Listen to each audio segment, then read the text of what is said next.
الرحمن الرحیم۔ آج ہمارا لیکچر نمبر 10 ہے، جو کہ ہے study of Seerah of the prophet Muhammad peace be upon him as role model for military strategist. چونکہ ہم اردو میں کر رہے ہیں، اردو میں ہم اسے کہیں گے سیرت طیبہ کا مطالعہ بحیثیت نمونہ عمل، سپہ سالار اور جنگی منصوبہ ساز۔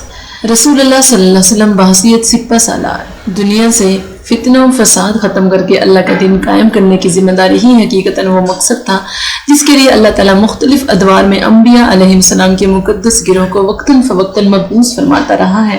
جب رسول اللہ صلی اللہ علیہ وسلم مبعوث ہوئے تو دنیا ظلم و جور سے بھر چکی تھی، جس کی تفصیل بیان کرنا خارج از بحث ہے۔ عرب کا وہ خاص علاقہ جہاں آپ تشریف لائے لوٹ مار اور قتل و غارت کی جولانگاہ بنا ہوا تھا۔ چونکہ عرب ایک بے آب و گیا علاقہ تھا، لہٰذا یہاں کے اکثر وحشی قبائل کا پسندیدہ ذریعہ معاشی تجارتی قافلوں کو لوٹ کر گزر اوقات کرنا تھا۔ ویسے تو یہ پیشہ ہی انسان کو دوسرے انسان کے بے دریغ قتل پر بے باک اور جری بنا دیتا ہے، تاہم ان میں کچھ اور بھی ایسے عقائد و نظریات شامل ہو گئے تھے جن کی بنا پر فتنہ و فساد اور انسانی خون کی ارزانی اپنی انتہا کو پہنچ چکی تھی، اور وہ مختصراً یہ ہے: پہلا، قبائل عرب کی وحشت و بربریت۔ عرب میں طوائف الملوکی یعنی قبائلی نظام رائج تھا۔ بات بات پر جھگڑنا ان کا قومی شعار بن چکا تھا۔ رقابت اور نسلی تفاخر ان جھگڑوں کو مستقل جنگوں کی شکل میں تبدیل کر دیتے تھے۔ علاوہ ازیں ان میں سار کا عقیدہ راسخ ہو چکا تھا، جس کا مطلب یہ تھا کہ جب تک مقتول کے خون کا بدلہ نہ لیا جائے، اس کی روح پرندے کی شکل اختیار کر کے مسلسل چیخو پکار کرتی رہتی ہے کہ میں پیاسی ہوں، میں پیاسی ہوں، اور یہ پیاس صرف قاتل یا اس کی قبیلے کے کسی فرد کا خون بہانے سے ہی بجھ سکتی ہے۔ اس عقیدے کے تحت اگر قبائل میں جنگ چھڑ جاتی تو بعض اوقات مسلسل صدیوں تک پھیل جاتی تھی۔ ان میں فتنہ و فساد کی کثرت کی تیسری وجہ یہ تھی کہ یہ لوگ خدا واحد کو بھول کر بت پرست بن گئے تھے۔ ہر قبیلے کا جدا جدا بت تھا جو اللہ کے ہاں سفارشی سمجھا جاتا تھا۔ اس عقیدہ سفارش نے ان کے عصیان و سرکشی کی زندگی پر دلیر بنا دیا تھا۔ ان کے درمیان چوتھی وجہ مخاصمت عورت کی ذات تھی۔ شراب اور عشق ان کی گٹی میں پڑا ہوا تھا۔ جلسوں میں عورتوں سے عشق کا برملہ اظہار کیا جاتا۔ ان کی عصمت سے کھیلنا ان کا دلچسپ مشغلہ تھا۔ جب کسی قبیلے کی عورت پر ہاتھ ڈالا جاتا یا وہ فریاد کرتی تو یہ لڑائی مسلسل قبائلی جنگ میں تبدیل ہو جاتی تھی۔ پھر ان لوگوں کا جوش انتقام اس درجے بڑا ہوا تھا کہ محض حریف کو قتل کر دینا ان کے جوش انتقام کو تسکین نہیں بخشتا تھا۔ وہ قتل کے بعد لاش کے ہاتھ، ناک، کان وغیرہ کاٹ کر اس کو بدشکل بنا دیتے تھے۔ کبھی اس کا پیٹ چاک کر کے اس کا کلیجہ دانتوں میں چباتے اور کبھی اس کی کھوپڑی میں شراب پینے کی نظر پوری کرتے۔ قریش دشمنی کی وجوہات یہ تھی اس قوم کی حالت جس میں آپ نے جہاد فی سبیل اللہ کا فریضہ سر انجام دے کر فتنہ و فساد اور ظلم و جور کا خاتمہ کر دیا۔ آپ نے اپنے مشن کا آغاز عقیدہ توحید اور یوم آخرت پر ایمان اور پرستش اعمال پر استوار کیا، اور مکی زندگی کے مسلسل 13 سال انفرادی اور پرامن جہاد پر صرف کیے۔ آپ کی دعوت نے مکہ کے بت پرستوں کو اتنا مشتعل کر دیا کہ وہ آپ کی جان کے دشمن بن گئے۔ اس کے علاوہ اسلام نسلی تفاخر کی جڑ کاٹ کر معاشرتی مساوات کا سبق بھی دیتا ہے، اور قریش مکہ جو اپنے آپ کو ہر لحاظ سے ایک برتر مخلوق سمجھتے تھے، انہیں یہ تعلیم کسی صورت میں بھی قبول کرنا گوارا نہ تھی۔ پھر اسلام کمزور کی حمایت اور ظلم سے نفرت پر زور دیتا تھا، لیکن ان کا قبائلی نظام صرف اس بات کا تقاضا کرتا تھا کہ ہر صورت اپنے ہی قبیلے کی حمایت کی جائے۔ اس کے علاوہ اسلام لوٹ مار کے مال کو حرام قرار دیتا تھا، لیکن بیشتر قبائل کا ذریعہ معاش ہی یہی تھا۔ ان چند وجوہات کی پیش نظر نہ صرف قریش بلکہ اکثر قبائل عرب اسلام بلکہ پیغمبر اسلام کے بھی دشمن بن گئے۔ رسول اللہ صلی اللہ علیہ وسلم نے مسلسل 13 سال کی جد و جہد سے ایک مٹھی بھر جماعت تیار کر لی جو اسلام کے شہدائی اور آپ کی جانثار تھے۔ قریش مکہ نے ان لوگوں کا عرصہ حیات تنگ کر رکھا تھا، اور یہ لوگ بیچارے مسلسل ان کے ظلم و ستم سہتے رہتے تھے، تاکہ 13 سال بعد ان ظلم رسیدہ لوگوں کو مکہ سے ہجرت کر کے مدینہ چلے جانے کی اجازت مل گئی، اور رسول اللہ صلی اللہ علیہ وسلم کو اس دن ہجرت کرنے کی اجازت ملی جس دن قریش کے پورے قبائل آپ کو جان سے ہی ختم کر دینے کی خفیہ سازش کر کے آپ کے گھر کا محاصرہ کیے بیٹھے تھے۔ مدینہ کی ریاست ان حالات میں آپ اور آپ کے جانثار ساتھی مکہ سے ہجرت کر کے مدینہ تشریف لائے۔ آپ نے یہاں آ کر ایک چھوٹی سی آزاد خود مختار ریاست کی تشکیل کی۔ اس ریاست کے باشندوں کی تعداد بشمول مہاجرین مکہ 500 نفوس سے زیادہ نہیں تھی۔ انہی حالات میں آپ نے جہاد فی سبیل اللہ یعنی قتال کا فریضہ سر انجام دینا تھا۔ چنانچہ پہلی آیت جو اس سلسلے میں نازل ہوئی وہ یہ تھی کہ اذن للذین یقاتلون بانہم ظلموا وان اللہ علی نصرہم لقدیر۔ جن مسلمانوں سے خواہ لڑائی کی جاتی رہی ہے ان کو اجازت ہے کہ وہ بھی لڑیں کیونکہ ان پر ظلم ہوا اور اللہ تعالیٰ یقیناً ان کی مدد پر قادر ہے۔ گویا جو مسلمان آج تک کفار عرب کے ظلم و ستم کی چکی میں پس رہے تھے اور جنہیں آج تک صبر و استقامت کی تلقین کی جاتی رہی تھی، مدینہ آ کر چھوٹی سی ریاست تشکیل دینے کے بعد انہیں ظلم سے نجات حاصل کرنے اور ظالموں کو ظلم سے روکنے کے لیے جنگ کی اجازت مل گئی۔ اب ہم یہ دیکھیں گے کہ اس چھوٹی سی نوزائیدہ ریاست کی مختصر سی فوج کے سپہ سالار حضور اکرم صلی اللہ علیہ وسلم نے جہاد فی سبیل اللہ کا یہ فریضہ کس حسن خوبی سے سر انجام دیا۔ پہلے جہاد کی تیاری اور آپ صلی اللہ علیہ وسلم کی حربی مہارت۔ فن حرب اور سیاسی دفاع کے ماہرین کے نزدیک جنگ کی تیاری میدان جنگ سے زیادہ اہمیت کی حامل ہوتی ہے، کیونکہ جنگ کی تیاری ہی وہ اصل بنیاد ہوتی ہے جس پر فتح و شکست کا دار و مدار ہوتا ہے، اور جنگ کی تیاری کے لیے مندرجہ ذیل اقدامات ضروری ہوتے ہیں۔ پہلا قدم جو ہے وہ داخلی استحکام ہے۔ جنگ کی تیاری میں سب سے ضروری چیز کسی ریاست کا داخلی استحکام ہوتا ہے۔ کسی ملک کی فوجیں اسی صورت میں دل جمعی سے لڑ سکتی ہیں جبکہ اس ملک کی آبادی نظریاتی اعتبار سے ان کی ہم نوا ہو اور فوجوں میں بھی کسی قسم کا نظریاتی انتشار نہ ہو۔ ان مقاصد کو حاصل کرنے کے لیے آپ نے مندرجہ ذیل اقدامات کیے۔ پہلا قدم تعمیر مسجد نبوی۔ مدینہ میں تشریف لاتے ہی آپ نے سب سے پہلے مسجد نبوی کی تعمیر کی۔ اس میں دن بھر میں 5 دفعہ مسلمانوں کے اجتماع نے مسلمانوں میں موافقت، موانست اور ہمدردی کی فضا پیدا کر دی۔ یہی مسجد آپ کی فوج کا ہیڈ کوارٹر بھی قرار پایا، جہاں سے حرب و ضرب کے تمام احکامات صادر ہوتے تھے۔ دوسرا قدم جو اٹھایا وہ رشتہ مواخات کا تھا۔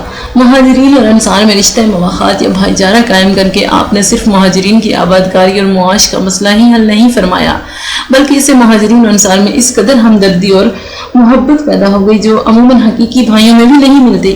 تیسرا قدم جو وہ میثاق مدینہ کا تھا۔ مدینہ کی آبادی یہودیوں کے 3 قبائل بنو قینقاع، بنو نذیر اور بنو قریظہ پر مشتمل تھی۔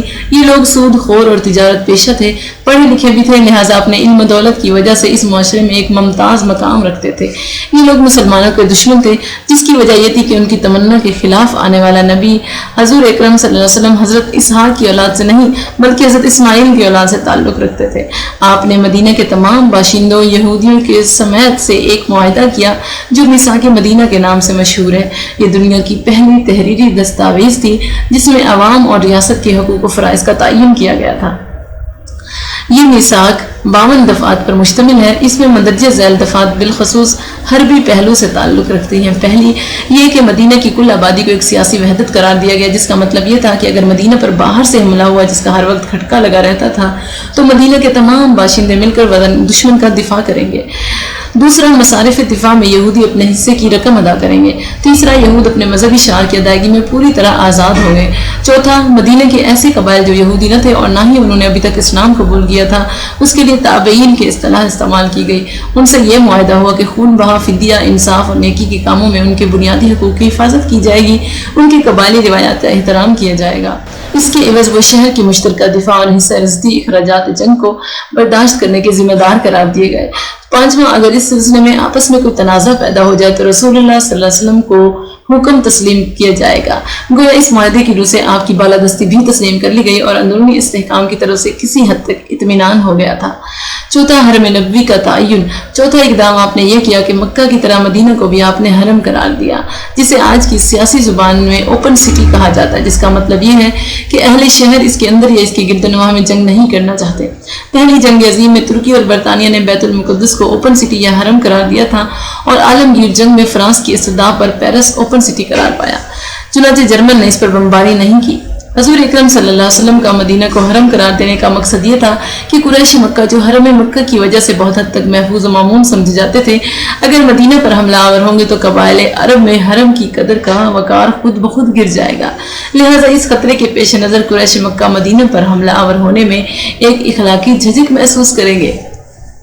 ان چند اقدامات کا یہ اثر ہوا کہ مدینہ کی چھوٹی سی نوزائیدہ ریاست عرب میں متعارف ہو گئی اور اندرونی استحکام کے لحاظ سے بھی یہ اقدامات اطمینان کا باعث بنے۔ دوسرا ہمسایہ قبائل سے تعلقات. مبادیات جنگ میں دوسری اہم چیز اپنے ہمسایہ ممالک سے تعلقات ہیں. اگر ان سے تعلقات خراب ہو تو عین ممکن ہے کہ جنگ کے دوران یہ لوگ دشمن سے مل کر ان کے ہاتھ مضبوط کر دیں. یہ جنگ کا فائدہ اٹھاتے ہوئے کسی پہلو سے مرکز پر حملہ کر دیں. لیکن اگر ان سے تعلقات اچھے ہوں تو وہ خواہ جنگ میں کوئی مفید خدمت انجام نہ بھی دے سکیں، ان سے نقصان کا احتمال بہت کم رہ جاتا ہے. اندرونی استحکام سے فراغت کے بعد آپ صلی اللہ علیہ وسلم نے اس پہلو پر بھی خصوصی توجہ دی. چنانچہ آپ نے ہجرت سے تقریباً 1 سال بعد اپنے چند جانثاروں سمیت موضع ودان کا رخ کیا. اس سفر کو غزوہ ودان یا غزوہ ابوا کہا جاتا ہے. وہاں قریش کا ایک قبیلہ بنو زمرہ آباد تھا. آپ نے اس قبیلے کے سردار عمر بن محشی زمری سے مل کر درج ذیل شرائط پر معاہدہ کیا. یہ قبیلہ قریش کی کسی طرح سے بھی مدد نہیں کرے گا اور غیر جانبدار رہے گا. اپنے علاقے میں امن بحال رکھے گا. جنگ کے علاوہ آئندہ تنازعات میں بھی غیر جانبدار رہے گا. تیسرا، اس واقعے کے چند ماہ بعد آپ مقام ذو العشیرہ تشریف لے گئے. یہ مقام ینبو کے پاس آباد ہے. یہاں قریش کا قبیلہ بنو مدلج آباد تھا جو بنو زمرہ کا حلیف تھا. آپ نے بنو زمرہ کے حوالے سے اس قبیلے کے ساتھ بھی انہی شرائط پر معاہدہ کیا. غزوہ یا سریہ کے معنی جنگ نہیں بلکہ مہم یا مہماتی سفر ہے. خواہ یہ سفر کسی ایک آدمی نے ہی کیا ہو. البتہ یہ بات یاد رکھنی چاہیے کہ ہر وہ سفر جس میں رسول اللہ صلی اللہ علیہ وسلم ساتھ ہوتے غزوہ کہلاتا تھا. خواہ یہ سفر تبلیغی نوعیت کا ہو یا سیاسی نوعیت کا، اور خواہ محض معلوماتی قسم کی. اور جس سفر میں حضور اکرم صلی اللہ علیہ وسلم ساتھ نہ ہوتے وہ سفر سریہ کہلاتا. یہی وجہ ہے کہ حضور صلی اللہ علیہ وسلم نے اپنی زندگی میں جنگیں تو صرف 7-8 کی، لیکن غزوات اور سرائے کی تعداد رحمت للعالمین کے مصنف قاضی سلیمان منصور پوری کے بیان کے مطابق 82 ہے، جن میں سے 19 غزوات ہیں اور باقی 63 سرایاں ہیں. آپ صلی اللہ علیہ وسلم کا یہ سفر غزوہ ذو العشیرہ کے نام سے مشہور ہوا. الغرض ایسی کوششوں سے آپ صلی اللہ علیہ وسلم کا مقصد مدینہ کے قرب و جوار میں بسنے والے قبائل کو غیر جانبدار بنانا تھا تاکہ جنگ کی صورت میں ان کا قریش سے تعاون کا خطرہ نہ رہے. تیسرا، علاقہ جنگ سے متعلق پوری واقفیت. علاقہ جنگ سے متعلق واقفیت بھی بسا اوقات فتح کا ایک اہم سبب بن جاتی ہے. آپ کو جب کبھی نقل و حرکت کی ضرورت پیش آتی تو آپ اکثر مہاجرین کو اپنے ساتھ لے جاتے اور غیر معروف راستوں سے منزل مقصود تک پہنچتے تھے. انصار تو کم و بیش ان علاقوں سے واقف تھے ہی. مہاجرین کو بھی آپ اس آب و گیا علاقے سے متعارف کرانا ضروری تھا تاکہ ضرورت کے وقت پڑاؤ کے انتخاب یا پانی کی تلاش میں دقت پیش نہ آئے. چنانچہ غزوہ ابوا یا ودان میں 70 مہاجرین آپ کے ساتھ تھے اور غزوہ ذو العشیرہ میں 150 کے لگ بھگ.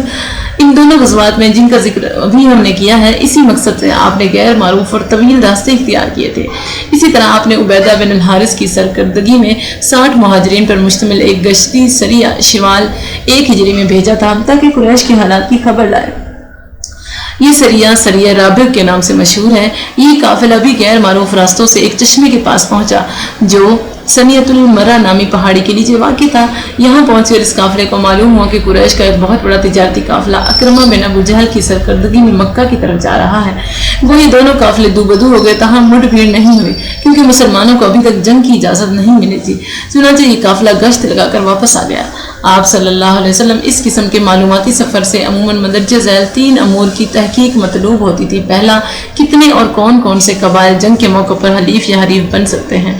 علاقے کے طبعی حالات حملہ آور کے مخالف ہیں یا موافق. حملہ آور کو کس جگہ روکنا چاہیے. جنگی اعتبار سے ایسے معلوماتی سفر کی اہمیت اس تاریخی واقعے سے بخوبی واضح ہو جاتی ہے کہ جرمنی کے مشہور جنرل ہینڈنبرگ نے روسی فوجوں کو ٹیرنبرگ نامی ایک مقام پر گھیر کر دلدلوں میں پھنسا کر فنا کر دیا تھا.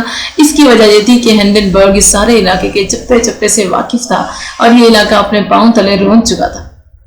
طلائیہ گری اور جاسوسی کا نظام.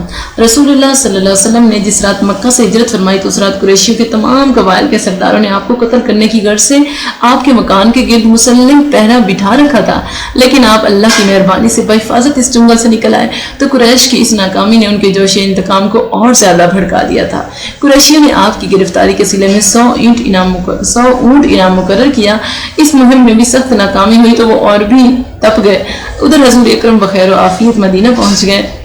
پھر بھی ان لوگوں نے آپ کو اور آپ کے ساتھیوں کو چین کا سانس نہیں لینے دیا، اور عبداللہ بن ابی رئیس المنافقین کو مندرجہ ذیل تہدید آمیز خط لکھا کہ تم نے ہمارے آدمی کو اپنے یہاں پناہ دی ہے، ہم اللہ کی قسم کھاتے ہیں کہ یا تو تم لوگ ان کو قتل کر دو یا مدینہ سے نکال دو، ورنہ ہم سب لوگ تم پر حملہ کریں گے اور تم کو فنا کر کے تمہاری عورتوں پر تصرف کریں گے۔ آپ صلی اللہ علیہ وسلم کو جب اس خط کا علم ہوا تو آپ خود عبداللہ بن ابی کے پاس تشریف لے گئے اور سمجھایا کہ کیا تم خود اپنے بیٹوں اور بھائیوں سے لڑو گے؟ چنانچہ رسول اللہ صلی اللہ علیہ وسلم کے اس سوال پر عبداللہ بن ابی پر فوراً یہ حقیقت منکشف ہو گئی کہ اس کا بیٹا اور اس کے قبیلے کے جو لوگ مسلمان ہو چکے ہیں وہ کسی قیمت پر بھی اس کا ساتھ نہیں دے سکیں گے۔ عبداللہ بن ابی مدینے کے قبائل اوس اور خزرج کا سردار تھا۔ حضور اکرم کے مدینہ تشریف لانے سے پیشتر یہ اپنی بادشاہت کے خواب دیکھ رہا تھا۔ چونکہ اوس و خزرج کے اکثر افراد اسلام لا چکے تھے، لہٰذا بظاہر یہ بھی مسلمان ہو گیا، مگر کینہ کی چنگاری دل میں دبی رہی۔ چونکہ یہ مدینہ قریش مکہ کے تجارتی سفر کا ایک نہایت اہم مقام تھا، لہٰذا قریش مکہ مدینہ کی سیاست سے بخوبی واقف تھے، لہٰذا انہوں نے عبداللہ بن ابی کو اپنی سیاست کے مہرے کے طور پر استعمال کیا۔ لہٰذا وہ قریش کی اس تہدید آمیز خط کے باوجود کوئی اقدام کرنے سے قاصر رہا۔ پھر یہ خبریں بھی مدینہ پہنچ رہی تھی کہ قریش مکہ مدینہ پر ایک بڑے حملے کی تیاریوں میں مصروف ہے۔ رسول اللہ صلی اللہ علیہ وسلم چند دفاعی تیاریاں کر چکے تھے، تاہم ان مسلسل خبروں نے بھی مٹھی پر مسلمانوں کی رات کی نیند حرام کر دی، اور یہ خطرہ ہر آن لگا رہتا تھا کسی وقت بھی قریش مکہ مدینہ پر حملہ آور ہو سکتے ہیں۔ اور رسول اللہ خود اکثر راتوں کو جاگا کرتے تھے، اور صحابہ کرام رات کو اکثر ہتھیار بند ہو کر سویا کرتے تھے۔ حضرت عائشہ فرماتی ہیں کہ ایک رات رسول اللہ صلی اللہ علیہ وسلم نے فرمایا کاش کوئی نیک وقت میرا پہرا دے اور میں سو سکوں، چنانچہ حضرت سعد بن ابی وقاص نے پہرا دیا اور پھر آپ سو سکے۔ ان حالات میں یہ ضروری ہو گیا تھا کہ مسلمان ہر آن کفار کی نقل و حرکت سے باخبر رہیں، چنانچہ اس ضرورت کے تحت آپ نے مختلف اوقات میں کئی ایسے جاسوسی دستے روانہ کیے۔ ایسے دستوں کو عربی میں تلیہ اور اردو میں تلایا گیلو یا جاسوسی دستے پیٹرول کہا جاتا ہے۔ اسی طرح کے ایک دستے کا ذکر سریہ برابر کے نام سے گزر چکا ہے، اور یہ سریہ شمال 1 ہجری میں عبیدہ بن حارث کی سرکردگی میں بھیجا گیا تھا اور 60 مہاجرین پر مشتمل تھا۔ اور اس دستے کا جب قریش کے تجارتی قافلے سے آمنا سامنا ہوا تو اس بات کے باوجود کہ مسلمان اس قافلے پر حملہ کر کے اسے بآسانی لوٹ سکتے تھے، صرف اس لیے باز رہے کہ رسول اللہ کی طرف سے اس بات کی اجازت نہیں تھی۔ البتہ ایک صحابی سعد بن ابی وقاص نے ایک تیر چلایا جو قافلے کو مروب کرنے کے لیے انہوں نے چلایا تھا، اور یہ پہلا تیر تھا جو اسلام میں چلایا گیا۔ اسی طرح ایک 80 نفوس پر مشتمل دستہ سعد بن ابی وقاص کی سرکردگی میں ذی قعدہ 1 ہجری میں روانہ کیا گیا، جو سریہ زرار کے نام سے مشہور ہوا، اور یہ دستہ جحفہ تک گشت لگا کر واپس چلا آیا۔ غزوہ بوات بھی ایسی ہی سرگرمیوں سے تعلق رکھتا ہے۔ رسول اللہ صلی اللہ علیہ وسلم نے خود 200 افراد کی میت میں قریش کے ایک تجارتی قافلے کے حالات معلوم کرنے کے لیے ربیع الاول 2 ہجری میں روانہ ہوئے۔ یہ دستہ رضوی اور بوات سے ہو کر واپس آ گیا۔ راہ میں 100 نفوس پر مشتمل تجارتی قافلہ امیہ بن خلف کی سرکردگی میں جاتے ہوئے ملا، لیکن اس سے کچھ تعرض نہیں کیا گیا۔ چوتھا قریش مکہ کے بھی ایسے دستے مدینہ کے احوال کا پتہ چلانے آتے تھے، چنانچہ اسی ماہ یعنی ربیع الاول 2 ہجری میں زبن جابر الفہری کی سرکردگی میں ایک دستہ مدینہ پہنچا۔ اس نے مدینہ کی چراگاہ پر حملہ کیا اور اہل مدینہ کے مویشی لوٹ کر لے گیا۔ آپ نے 70 آدمیوں کی میت میں صفوان جو بدر کے نزدیک ایک مقام ہے تک اس کا تعاقب کیا، لیکن وہ ہاتھ نہ لگا۔ یہ غزوہ صفوان یا غزوہ بدر الاولیٰ کے نام سے مشہور ہوا۔ رجب 2 ہجری میں آپ نے 12 آدمی پر مشتمل ایک دستہ حضرت عبداللہ بن جہش کی سرکردگی میں بھیجا تاکہ قریش کے اس قافلے کی خبر لائے جو بنو امیہ کی سرکردگی میں جا رہا تھا۔ یہ سریہ نخلہ کے نام سے مشہور ہوا۔ دونوں قافلوں کی مڈبھیڑ ہو گئی۔ قافلہ قریش میں ایک نامور شخص عمرو بن حضرمی جو تمام قریش کے سردار عتبہ بن ربیعہ کا حلیف تھا، عبداللہ کے ایک ساتھی واقد بن عبداللہ تمیمی کے تیر سے مارا گیا۔ 2 آدمی گرفتار ہوئے اور مال غنیمت بھی ہاتھ آیا۔ عبداللہ بن جہش نے واپس مدینہ آ کر یہ صورتحال رسول اللہ صلی اللہ علیہ وسلم سے بیان کی تو آپ سخت برہم ہوئے اور فرمایا کہ تم نے وہ کام کیا جس کا تمہیں حکم نہیں دیا گیا تھا، پھر تم ماہ حرام میں لڑے جس کا تمہیں حکم نہیں تھا۔ نیز آپ نے مال غنیمت قبول کرنے سے بھی انکار کر دیا، وہ بعد میں قیدی بھی رہا کر دیے تھے اور مقتول کا خون بہا بھی ادا کر دیا گیا تھا۔ تاہم قریش نے ماہ حرام میں لڑنے کے واقعے کو اتنا اچھالا کہ یہی واقعہ غزوہ بدر کا فوری سبب بن گیا۔ جنگ احزاب ختم ہونے کی تھی کہ ایک رات سخت سردی ہو گئی، ٹھنڈی ہوا جسموں کو چھینتی ہوئی نکل رہی تھی۔ اس حال میں رسول اللہ صلی اللہ علیہ وسلم نے صحابہ سے پوچھا کہ کوئی ہے کہ جو جا کر دشمن کی خبر لائے۔ سردی کی شدت اور دشمن کے کیمپ میں جانے کی ہمت آزما مرحلہ تھا، کسی کی بھی ہمت نہیں پڑتی تھی۔ آخر حضرت زبیر بن عوام اس مہم پر تیار ہو گئے۔ آپ صلی اللہ علیہ وسلم بچتے بچاتے اور چھپتے چھپاتے دشمن میں آپ رضی اللہ عنہ بچتے بچاتے اور چھپتے چھپاتے دشمن کے کیمپ میں جانے تک کامیاب ہو گئے۔ آپ نے دیکھا کہ دشمن سخت مایوسی کے عالم میں بیٹھا ہے۔ ابو سفیان سالار قریش کچھ بات کرنا چاہتا ہے۔ اس نے لشکر کی طرف متوجہ ہو کر کہا کہ پہلے سب لوگ تسلی کر لیں کہ ان کے ساتھ کوئی دشمن کا آدمی تو نہیں۔ پوچھ گچھ شروع ہوئی تو حضرت زبیر نے خود دوسروں سے پوچھ گچھ شروع کر دی اور خود چور کو پکڑ کر پکارنے لگے۔ تب جب ابو سفیان کی تسلی ہو گئی تو لشکر کی طرف متوجہ ہو کر کہا محاصرہ طویل ہو گیا اور رسد ختم ہو گئی۔ بنو قریظہ نے ساتھ چھوڑ دیا اور موسم ناسازگار ہے، لہٰذا مناسب یہی ہے کہ واپس چلے جائیں۔ حضرت زبیر پوری رپورٹ لے کر اس طرح بچتے بچاتے واپس آ گئے اور آ کر رسول اللہ صلی اللہ علیہ وسلم کو اس صورتحال کی اطلاع دی۔ آپ بہت خوش ہوئے اور فرمایا کہ ہر نبی کا کوئی حواری ہوتا ہے اور میرا حواری زبیر ہے۔ ان تصریحات سے یہ واضح کرنا مقصود ہے کہ ایک سپہ سالار کے دشمن کی نقل و حرکت سے باخبر رہنا کس قدر ضروری ہے اور آپ نے اس ذمہ داری کو کس قدر مستعدی اور جان فشانی سے سر انجام دیا تھا۔ ایسے دستوں کی روانگی سے مندرجہ ذیل فوائد حاصل ہوئے۔ پہلا، مدینہ کے آس پاس کے علاقے کے متعلق پوری معلومات حاصل ہو گئیں۔ دوسرا، دشمن کی نقل و حرکت اور سیاسی اور حربی سرگرمیوں سے مسلمان پوری طرح واقف رہتے تھے۔ تیسرا، ان دستوں کی روانگی نے ابتدائی جنگی مشقوں کا کام دیا۔ پانچواں، عسکری تنظیم۔ اسلام سے پہلے دنیا میں بالعموم جاگیرداری نظام رائج تھا۔ بادشاہ اپنے سرداروں کو جاگیریں عطا کرتے تھے اور یہ سردار اس کے عوض جنگ کے موقع پر فوج اور اس کے لوازمات مہیا کرتے تھے۔ عام لوگ فوجی خدمات سے آزاد ہوتے تھے۔ آپ نے ہر لڑنے کے قابل مسلمان کو فوجی قرار دیا اور ان کی تربیت اس انداز سے کی کہ نظم و ضبط سے آشنا اور ایک دوسرے کی جانی دشمن قوم بنیان مرصوص کی طرح مستحکم اور مضبوط فوج بن گئی۔ دور نبوی میں سامان جنگ صرف تیر و کمان، تلوار اور ڈھال، خود اور زرہ، نیزہ، بھالوں اور برچھوں تک محدود تھا۔ سواری کے لیے عموماً گھوڑے اور اونٹ کا استعمال ہوتا تھا۔ ہر مسلمان مجاہد کا فرض تھا کہ وہ اپنی حیثیت کے مطابق اسلحہ جنگ خود مہیا کرے۔ پھر جب کبھی ہنگامی حالات پیدا ہو جاتے تو حضور اکرم صلی اللہ علیہ وسلم جہاد کا اعلان فرما دیتے۔ پھر صحابہ اس میں درمے قدمے سخن شریک ہو جاتے تھے۔ مسلمانوں کی ان فوجی خدمات کی عوض انہیں صرف اموال غنیمت سے حصہ ملتا تھا۔ حضور اکرم صلی اللہ علیہ وسلم بلکہ خلیفہ اول حضرت ابوبکر صدیق کے دور تک یہی دستور رہا۔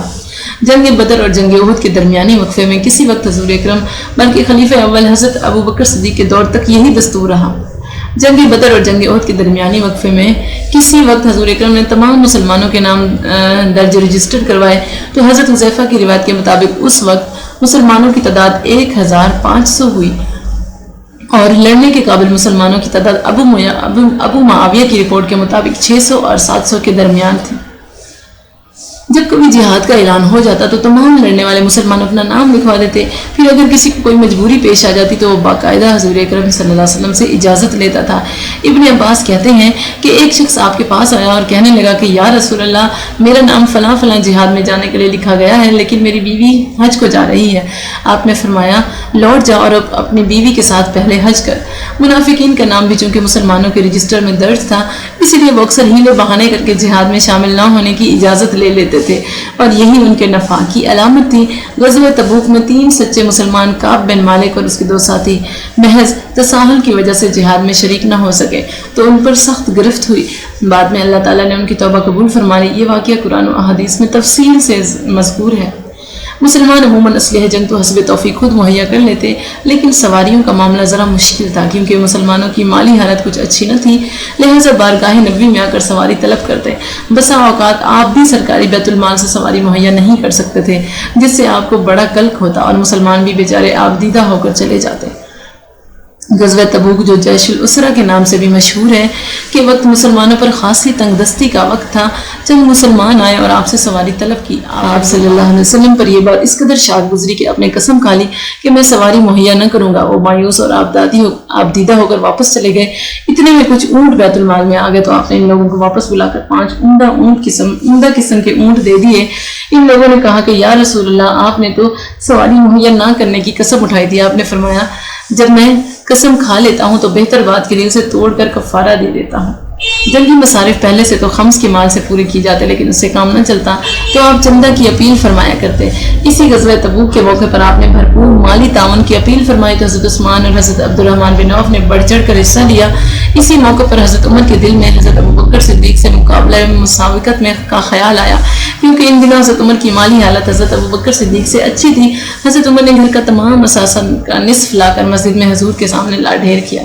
رسول اللہ صلی اللہ علیہ وسلم نے پوچھا، عمر کیا کچھ لائے؟ بولے تمام جائیداد کا نصف لایا ہوں۔ اتنے میں حضرت ابوبکر تھوڑا سا سامان لیے آ گئے۔ آپ نے پوچھا ابوبکر کیا کچھ لائے؟ فرمایا گھر میں بس اللہ اور رسول کا نام چھوڑ آیا ہوں۔ اسی موقع پر ایک تنگدست صحابی ابو عقیل نے ساری رات کنویں سے پانی نکال کر 1 سا کھجوریں مزدوری حاصل کی اور آدھا سا لا کر حضور اکرم صلی اللہ علیہ وسلم کے سامنے لا کر ڈھیر کر دی۔ آپ ہر چندہ دہندہ کے مشکور ہوتے اور اس کی مغفرت کے لیے دعا کرتے۔ اس تنگدست صحابی کی اس قربانی پر آپ اتنے خوش ہوئے کہ اس کی 1 سا کھجوریں تمام ڈھیر پر پھیلا دی۔ یہ تھا حضور اکرم صلی اللہ علیہ وسلم کے زمانے میں افرادی قوت اور جنگی مصارف مہیا کرنے کا طریقہ۔ حضرت عمر وہ پہلے خلیفہ ہیں جنہوں نے فوج کا الگ محکمہ قائم کیا، باقاعدہ تنخواہ دار ملازم رکھے گئے۔ پھر یہ فوج بھی 2 قسم کی تھی، ایک وہ جو ہر وقت چھاونیوں میں موجود اور مستعد رہتی تھی، اور دوسرے وہ جو تربیت حاصل کرنے کے بعد اپنے گھروں کو واپس آ کر اپنا کام کاج کرتی تھی اور ضرورت کے وقت انہیں بلا لیا جاتا تھا، جسے آج کل ریزرو فوج کہا جاتا ہے۔ ان کی نظم و نسق کے لیے ایک محکمہ دیوان الجند کے نام سے قائم کیا گیا، جس میں سپاہیوں کے نام، اوصاف، ان کے وظائف کی مقدار اور ان کے اعمال و فرائض کی تفصیلات کا اندراج ہوتا تھا۔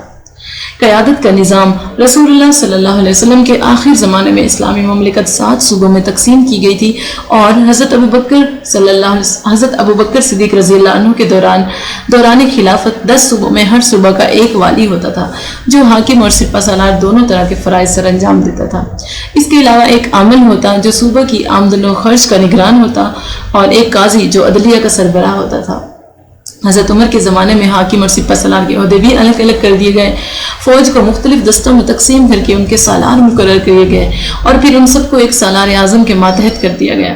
اس سے پیشتر جنگ کے دوران ہی مختلف دستوں کے سالار مشورہ کے ذریعے مقرر کیے جاتے تھے، اور یہ بات بسا اوقات خلیفہ کی جوابدید پر منحصر ہوتی تھی۔ ان سالاروں کو قائد کہا جاتا تھا۔ خلیفہ کی طرح قائد کی اطاعت بھی واجب تھی۔ اس کی حیثیت خلیفہ کے نائب کی ہوتی تھی، نماز میں وہی لوگوں کی امامت کراتا۔ اگر کسی مقام پر ایک سے زیادہ قائد جمع ہو جاتے تو ان میں سے کسی اہل تر کو خلیفہ نماز کی امامت کے لیے مقرر کر دیتا۔ یہ بمنزلہ قائد القواد یا سپہ سالار اعظم سمجھا جاتا تھا۔ جب کسی مقام پر جنگ کا خاتمہ ہو جاتا اور پیش قدمی روک دی جاتی تو ان سپہ سالاروں کے فرائض فوجیوں کے معاملات کی نگرانی، ان کی ترتیب و مشق اور ان کے اسلحہ و سامان کی اصلاح و عمدگی کی دیکھ بھال ہوا کرتی تھی۔ اسلامی فوج کی لڑائی کا یہ طریقہ تھا کہ سالار 3 دفعہ اللہ اکبر کہتا تھا۔ پہلی تکبیر پر فوج حرب و ہتھیار سے آراستہ ہو جاتی تھی، دوسری پر لوگ ہتھیار تول لیتے تھے، اور تیسرے نعرے پر حملہ کر دیا جاتا تھا۔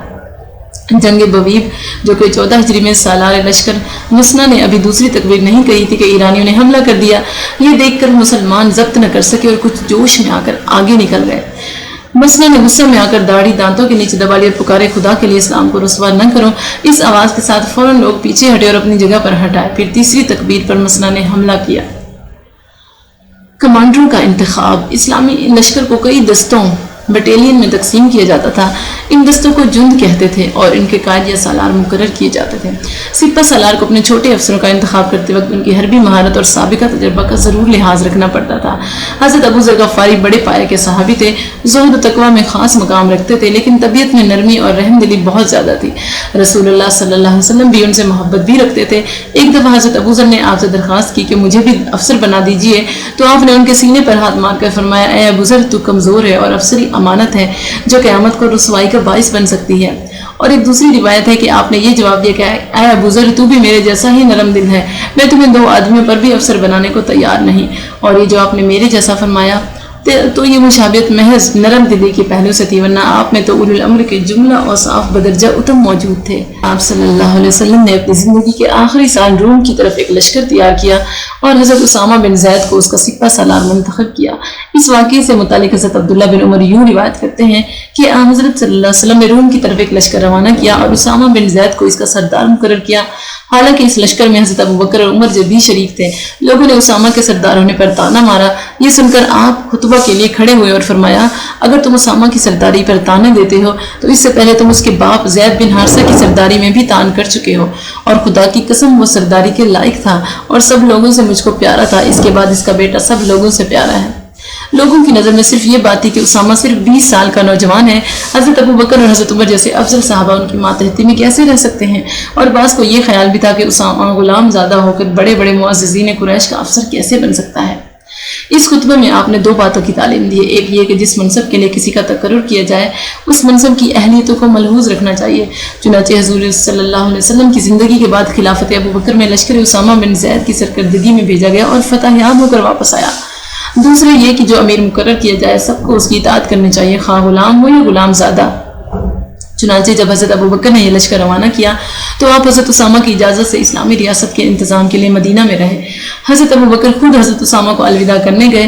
حضرت اسامہ گھوڑے پر سوار تھے اور حضرت ابو بکر ساتھ پیدل چل رہے تھے۔ حضرت اسامہ کہتے ہی رہے کہ یا آپ سب بھی سوار ہو جائیں یا میں بھی پیدل چلتا ہوں، لیکن حضرت ابو بکر نے ان دونوں میں سے کوئی بات قبول نہیں کی۔ رخصت کرتے وقت فرمانے لگے اگر مناسب سمجھو تو انتظام سلطنت کے لیے عمر کو میرے پاس چھوڑ جاؤ۔ حضرت اسامہ نے یہ بات بخوشی منظور کر لی۔ حضرت اسامہ کے والد حضرت زید بن حارثہ بھی کئی سرایہ سے کامیاب و کامران واپس آئے تھے، ان میں جنگی مہارت اور سپہ سالار بننے کے اوصاف موجود تھے۔ آپ نے حضرت زید کو سریہ موتا میں سالار لشکر بنایا تھا۔ بڑے بڑے صحابی اور خالد بن ولید جیسا جرنیل آپ کی سرکردگی میں اس جہاد میں شریک ہوئے تھے۔ زید بن حارثہ اس جنگ میں شہید ہو گئے اور بالآخر خالد بن ولید کے ہاتھ پر اللہ نے فتح دی۔ اس جنگ میں حضرت زید کو سپہ سالار بنانے سے آپ کا اہم مقصد یہی تھا کہ قریش کے تفوق کے بت کو پاش کر دیا جائے۔ آپ نے لشکر کی روانگی کے وقت فرمایا کہ اگر زید شہید ہو جائے تو جعفر طیار کو امیر بنا لینا، وہ بھی شہید ہو جائیں تو عبداللہ بن رواحہ کو امیر بنا لینا۔ اتفاق کی بات یہ تینوں سپہ سالار اسی ترتیب سے باری باری شہید ہو گئے۔ اسی وقت حضرت خالد بن ولید نے خود آگے بڑھ کر جھنڈا سنبھالا اور فائز المرام واپس آئے۔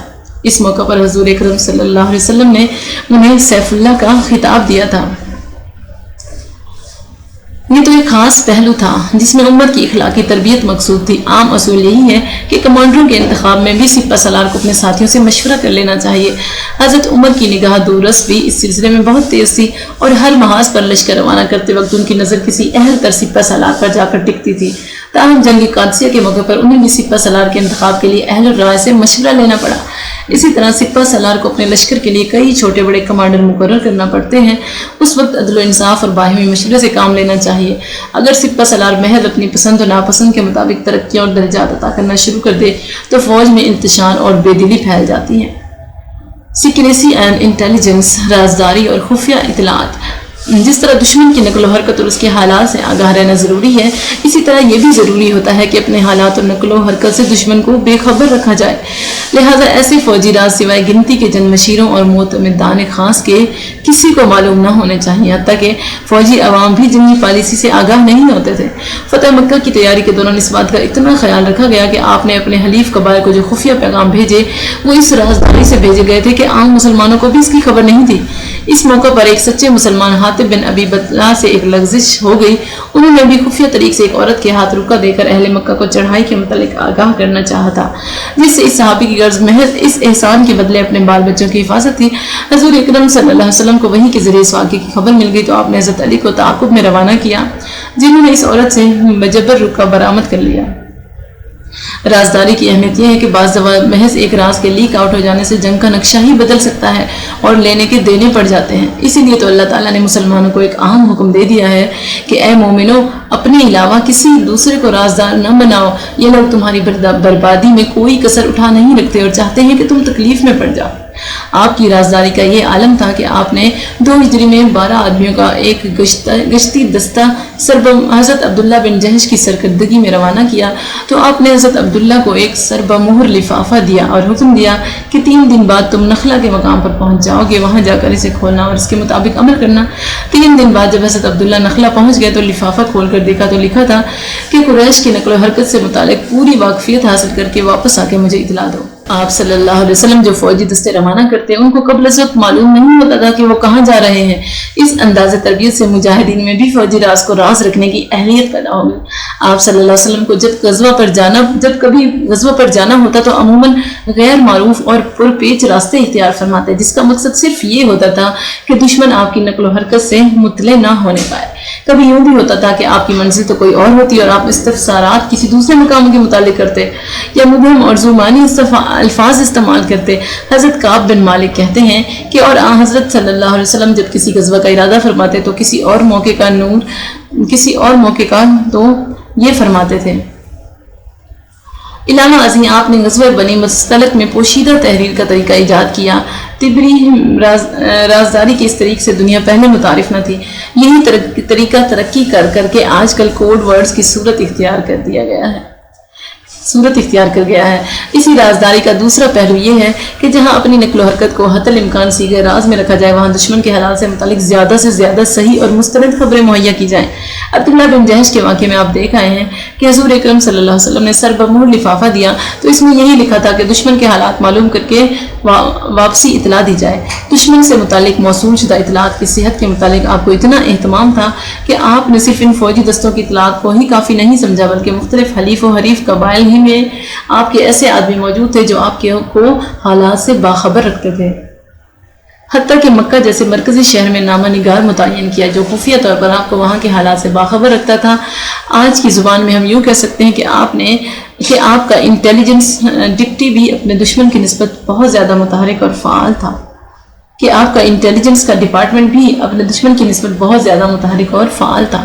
فوجی تربیت رسول اللہ صلی اللہ علیہ وسلم نے اسلامی فوج کی فوجی تربیت پریڈ اور لیفٹ رائٹ کے انداز سے نہیں فرمائی تھی، بلکہ اس کی ابتدا نماز سے کی گئی۔ عسکری نقطہ نظر سے نماز سے مندرجہ ذیل فوائد حاصل ہوتے ہیں۔ صف بندی، صفوں کی درستی پر آپ خصوصی توجہ فرماتے تھے اور اس درستی کو نماز کا حصہ قرار دیا گیا۔ دوسرا، اطاعت امیر اور ڈسپلن۔ نماز میں امام کی تکبیر پر سب کو بلا چون چرا امام کی اطاعت کرنا پڑتی ہے، وہ بھی اس شرط کے ساتھ کہ سب نمازیوں کی تمام حرکات ایک ساتھ عمل میں آئیں اور لہجہ بھر کی بھی تقدیم و تاخیر گوارا نہیں۔ یہ دن میں 5 مرتبہ اللہ کے سامنے اظہار عبودیت اور اطاعت امیر اور ڈسپلن کی مسلسل اور ناقابل فراموش مشق ہے۔ رابطہ باہمی۔ نماز سے اس اسلامی فوج کا آپس میں مسلسل رابطہ قائم رہتا ہے جو باہمی ممانست، محبت اور یکجہتی کا بہت بڑا سبب ہے۔ وقت کی پابندی، کیونکہ نماز کے مقررہ اوقات پر پابندی بھی فوجی نقطہ نگاہ سے بہت اہم مقام رکھتی ہے، کیونکہ بعض دفعہ طے شدہ پروگرام میں چند منٹ کی تاخیر بھی فتح کو شکست میں تبدیل کرنے کا باعث بن جاتی ہے۔ جنگ احد سے متعلق قریش مکہ کی تیاری کی خفیہ رپورٹیں آپ کو آپ کے چچا حضرت عباس نے پہنچائی تھیں، اگرچہ ان دنوں وہ کافر تھے۔ طہارت اور پاکیزگی۔ نماز کی ادائیگی سے پہلے طہارت کو فرض قرار دیا گیا ہے جو کہ سپاہیانہ زندگی کے لیے بہت ضروری ہے۔ چھٹا، ضابطہ اخلاق کی پابندی۔ نماز کا یہ خاصہ ہے کہ اگر صحیح طور پر ادا کی جائے تو یہ برے کاموں سے روکتی ہے۔ اسلامی فوج کے لیے ضابطہ اخلاق کی پابندی پر بھی بہت ضروری چیز ہے، اور سالار لشکر کی یہ ذمہ داری ہے کہ وہ فوج کی اخلاقی تربیت بھی کرے۔ یہی وہ وجوہات ہیں جن کی بنا پر عین دوران جنگ بھی نماز اسی طرح فرض ہے جس طرح عام حالات میں فرض ہے، گو اس میں تخفیف کر دی گئی ہے۔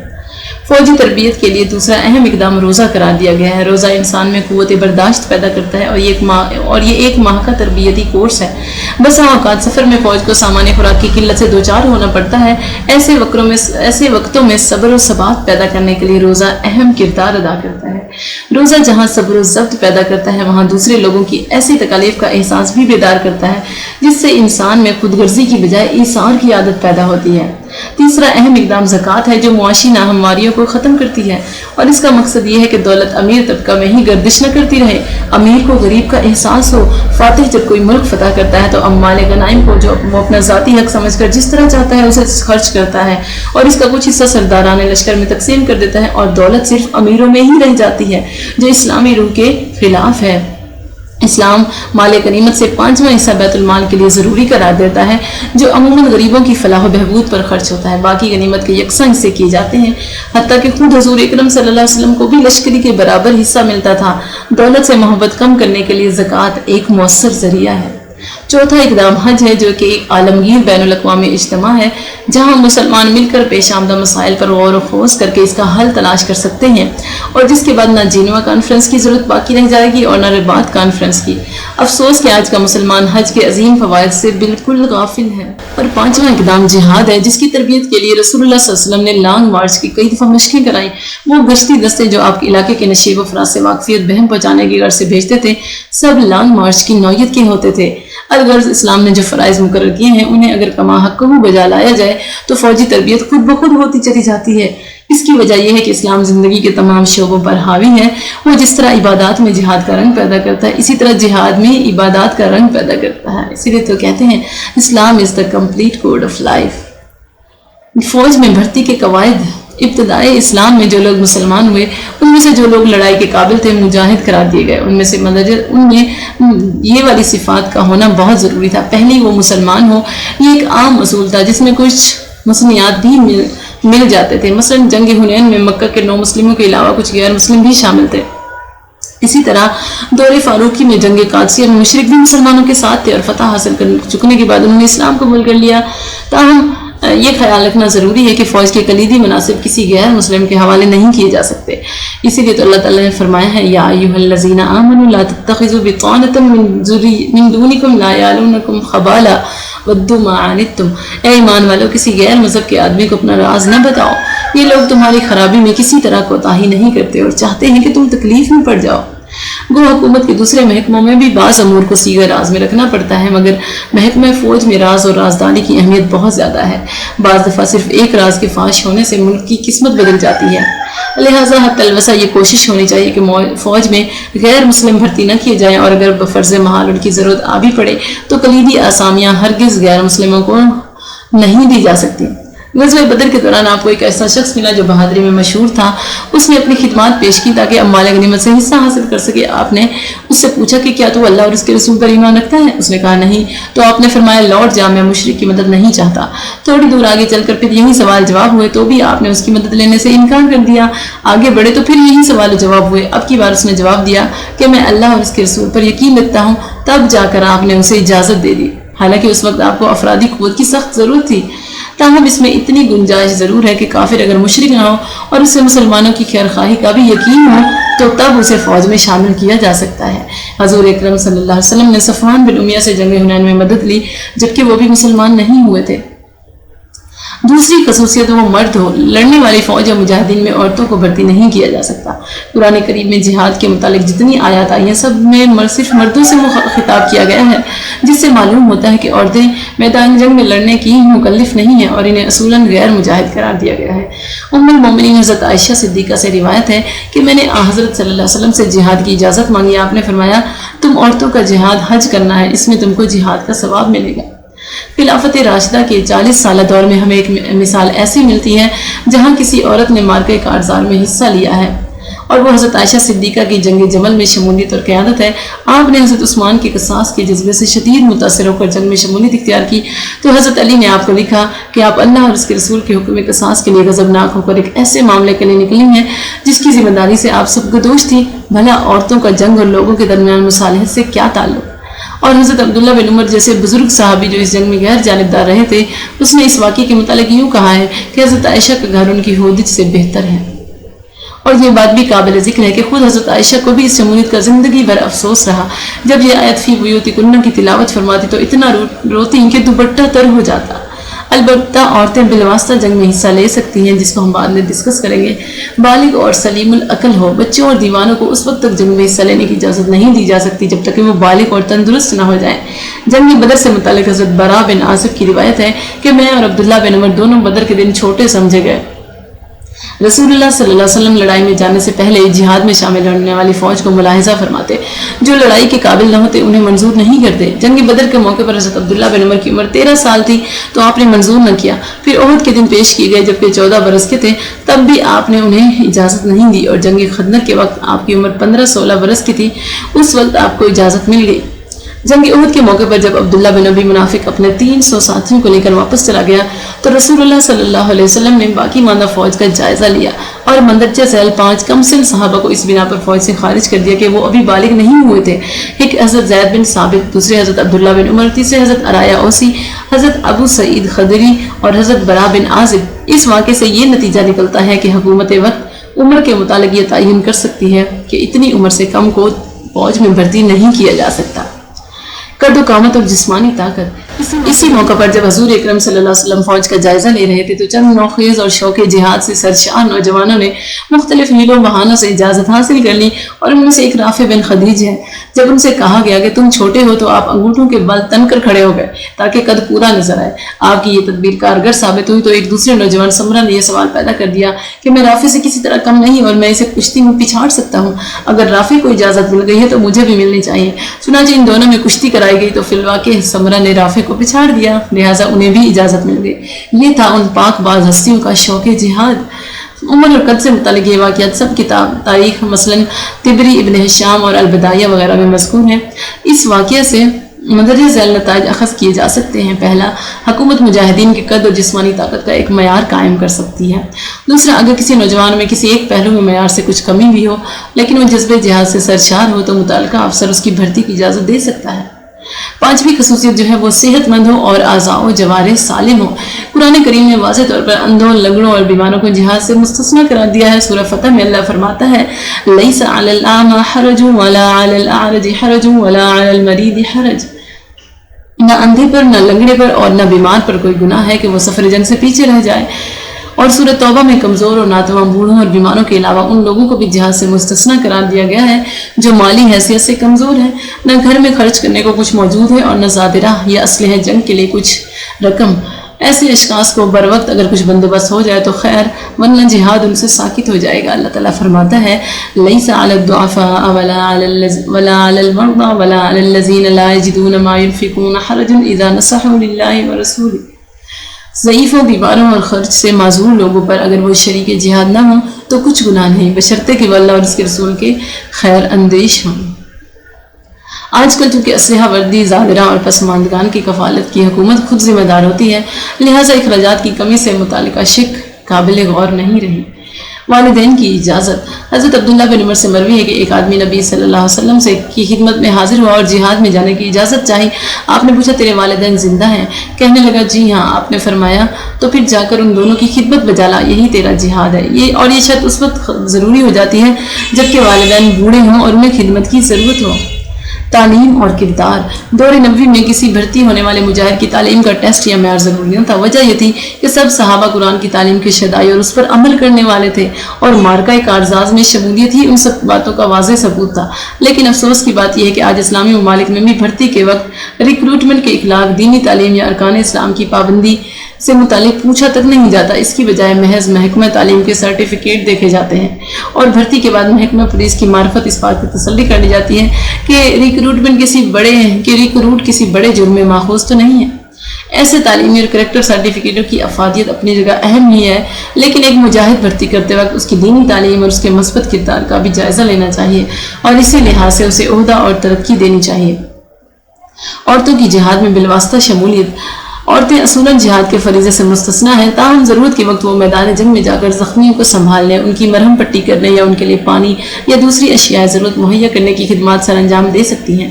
جنگ احد میں حضرت عائشہ نے اور حضرت ام سلیم نے اپنی پنڈلیاں کھولے جلدی جلدی پانی کی مشکیں پیٹھ پر لاد کر لاتی اور مسلمانوں کو پلا کر پھر لینے چلی جاتی۔ حضرت فاطمہ نے آپ صلی اللہ علیہ وسلم کا زخم دھویا اور چٹائی جلا کر اس کی راکھ زخم میں بھر دی تاکہ خون تھم جائے۔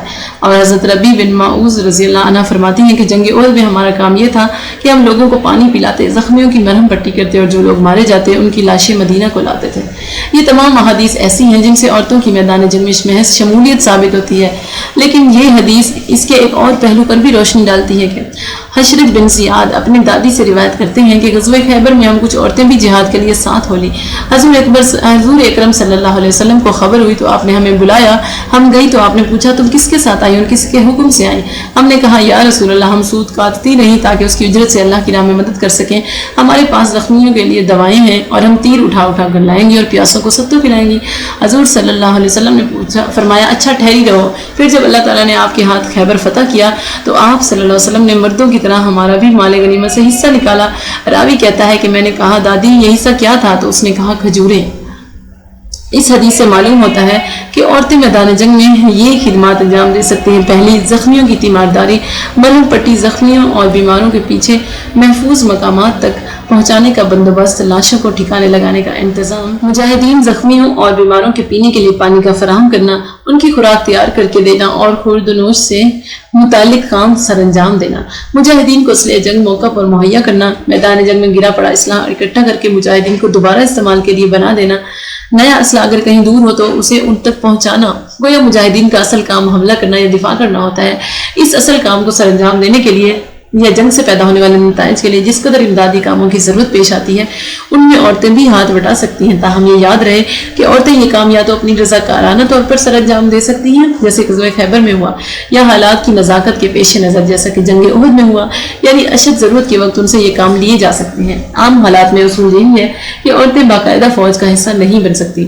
رسول اللہ صلی اللہ علیہ وسلم نے خیبر کی غنیمت سے ان رضاکار عورتوں کو صرف کھجوریں جائیداد منقولہ کا حصہ دیا، حالانکہ مجاہدین کو خیبر کی زمین جائیداد غیر منقولہ بھی تقسیم ہوئی تھی۔ اس سے یہ بھی ثابت ہوتا ہے کہ عورتوں کو مستقل طور پر فوج میں بھرتی نہیں کیا جا سکتا، البتہ ضرورت کے وقت وہ امدادی کاموں میں اپنی رضا سے حصہ لے سکتی ہیں اور ان سے ایسے کام لیے بھی جا سکتے ہیں جن کا انہیں معاوضہ ادا کیا جانا چاہیے۔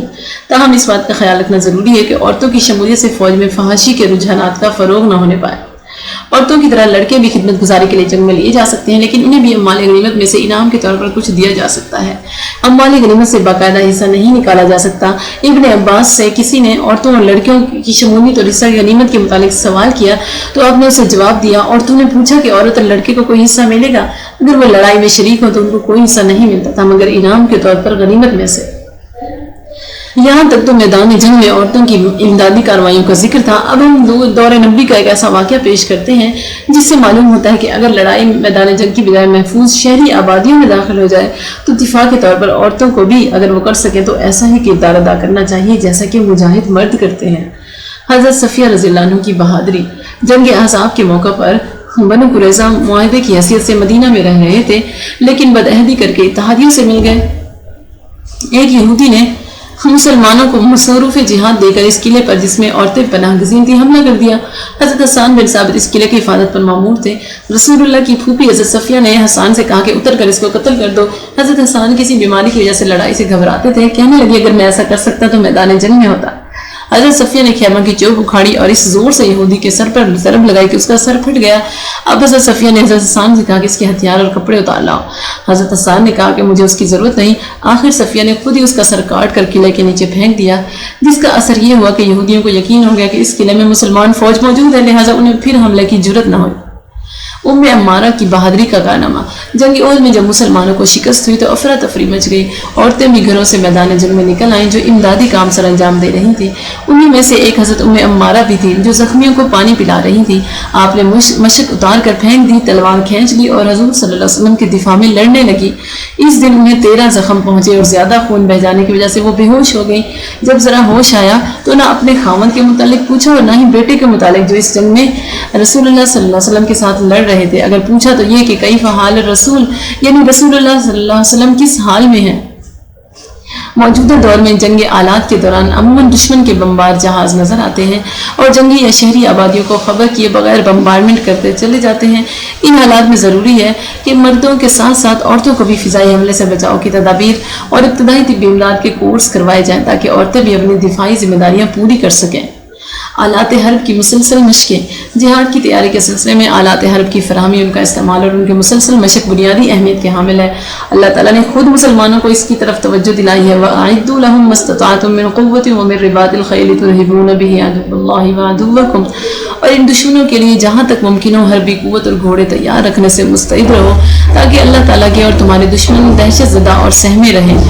دور نبوی میں آلات حرب صرف تیر و کمان، نیزہ، تلوار اور اپنے دفاع کے لیے ڈھال، زرہ اور خود پر مشتمل ہوتے تھے۔ دور جاہلیت کے عرب تیر اندازی میں ماہر تھے۔ باہمی جنگوں اور شکار کے مرغوب شغل نے انہیں اس کام میں اتنا ماہر بنا دیا تھا کہ اگر کوئی چاہتا کہ ہرن کی آنکھ کو نشانہ بنائے تو وہ اس میں کامیاب ہو جاتا تھا۔ تیر، نیزہ اور تلوار کے علاوہ حبشی لوگ ایک اور قسم کا ہتھیار چلانے میں مہارت رکھتے تھے جسے حرابہ کہتے تھے۔ یہ گول شکل کا تیز دھار والا ہتھیار جب استعمال کیا جاتا تو لٹو کی طرح اپنے گرد گھومتا، تیزی سے دشمن کی طرف بڑھتا تھا اور دشمن تک پہنچ کر اس کے جسم میں پیوست ہو جاتا یا پار نکل جاتا تھا اور اسے مار دیتا۔ آپ صلی اللہ علیہ وسلم نے مسلمانوں کو ان سب آلات کے استعمال کرنے میں مہارت حاصل کرنے کی تلقین فرمائی۔ سلمہ بن اکو کہتے ہیں کہ نبی اکرم صلی اللہ علیہ وسلم اسلم قبیلے کے کئی لوگوں پر گزرے جو دو گروہ ہو کر تیر مار رہے تھے، یعنی تیر کی مشق کر رہے تھے۔ آپ نے فرمایا، اے بنی اسماعیل، تیر اندازی کی مشق کیا کرو کیونکہ تمہارے باپ اسماعیل تیر انداز تھے اور میں اس گروہ کی طرف ہوتا ہوں۔ یہ سن کر دوسرے گروہ نے کھیل ختم کر دیا۔ آپ نے تو انہیں کہا تیر کیوں نہیں چلاتے؟ وہ کہنے لگا کیسے چلائیں، آپ دوسرے فریق کے ساتھ ہو گئے ہیں۔ آپ نے فرمایا، اچھا میں تم سب کے ساتھ ہوں، تیر چلاؤ یعنی مشق جاری رکھو۔ جنگی فنون سے آپ کی دلچسپی کا اندازہ اس واقعے سے بخوبی ہو سکتا ہے جس میں حضرت ابو ہریرہ کہتے ہیں کہ ایک بار ایسا ہوا کہ حبشی لوگ آپ صلی اللہ علیہ وسلم کے سامنے برچھیوں سے کھیل رہے تھے۔ اتنے میں حضرت عمر آئے اور یہ دیکھ کر کنکریوں کی طرف جھکے اور ان پر کنکر مارے۔ آپ صلی اللہ علیہ وسلم نے فرمایا، عمر ان کو کھیلنے دو۔ علی نے عبدالرزاق سے، انہوں نے معمر سے اتنا زیادہ کیا کہ یہ کھیل مسجد میں ہو رہا تھا۔ حضرت عمر نے مسجد کے احترام کی وجہ سے حبشیوں کو روکنا چاہا تھا، لیکن حضور اکرم صلی اللہ علیہ وسلم نے حضرت عمر کو روک کر یہ واضح کر دیا کہ حربی فنون کی مشقیں مسجد میں بھی کی جا سکتی ہیں۔ بالکل اسی طرح کا ایک واقعہ حضرت عائشہ سے مروی ہے کہ آپ فرماتی ہیں کہ یہ عید کا دن تھا، حبشی سپر اور پرچھوں سے کھیل رہے تھے۔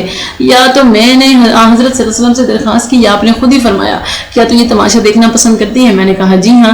آپ نے مجھے اپنے پیچھے کھڑا کر لیا، میرا گال آپ کی گال پر تھا اور آپ حبشیوں سے فرما رہے تھے، بنی ارفدہ کھیل تماشا جاری رکھو۔ میں تماشا دیکھتے دیکھتے خود ہی تھک گئی۔ آپ نے پوچھا بس طبیعت سیر ہو گئی؟ میں نے عرض کیا جی ہاں۔ آپ نے فرمایا اچھا چلی جاؤ۔ تلوار کے استعمال سے آپ کو اتنی دلچسپی تھی کہ کبھی کبھی دوران جنگ آپ تلوار گلے میں لٹکائے رکھتے تھے۔ امام بخاری نے اس کتاب میں ایک مستقل باب لکھا ہے جس کا عنوان ہے یعنی جنت تلواروں کے سائے تلے ہے۔ نیزہ اور اس کے استعمال سے متعلق آپ نے فرمایا، میری روزی بھالے کے سائے تلے ہے اور جو میرا حکم نہ مانے اس پر ذلت اور خواری مسلط ہوگی۔ آج کے مشینی دور سے پہلے جنگ میں بطور سواری اکثر گھوڑے ہی استعمال کیے جاتے تھے، اسی لیے اللہ تعالیٰ نے قوت یعنی آلات حرب کے ساتھ گھوڑوں کو پال پوس کر تیار رکھنے کی بھی تاکید فرمائی۔ اور رسول اللہ صلی اللہ علیہ وسلم نے فرمایا، جس شخص نے ایمان کے ساتھ اللہ کے وعدے کو جو اس نے مجاہدین سے کیا ہے سچا سمجھ کر جہاد کے لیے گھوڑے باندھ رکھے تو اس کی کھلائی پلائی، لید اور پیشاب سب کچھ اس کے اعمال کے ترازو میں رکھے جائیں گے۔ اب مال غنیمت میں سے آپ نے مجاہد کے لیے ایک حصہ اور گھوڑے کے لیے 2 حصے مقرر فرمائے۔ اس کی 2 وجہ تھی۔ پہلی، اس دور میں نہ تو مجاہدین یا سپاہیوں کو تنخواہ ملتی تھی اور نہ ہی اسلحہ جنگ اور گھوڑے وغیرہ۔ اپنے علاوہ گھوڑوں کی پرورش بھی مجاہدین کی اپنی ذمہ داری تھی اور یہ تو ظاہر ہے کہ گھوڑے کی خوراک پر آدمی سے کئی گنا زیادہ خرچہ ہوتا ہے۔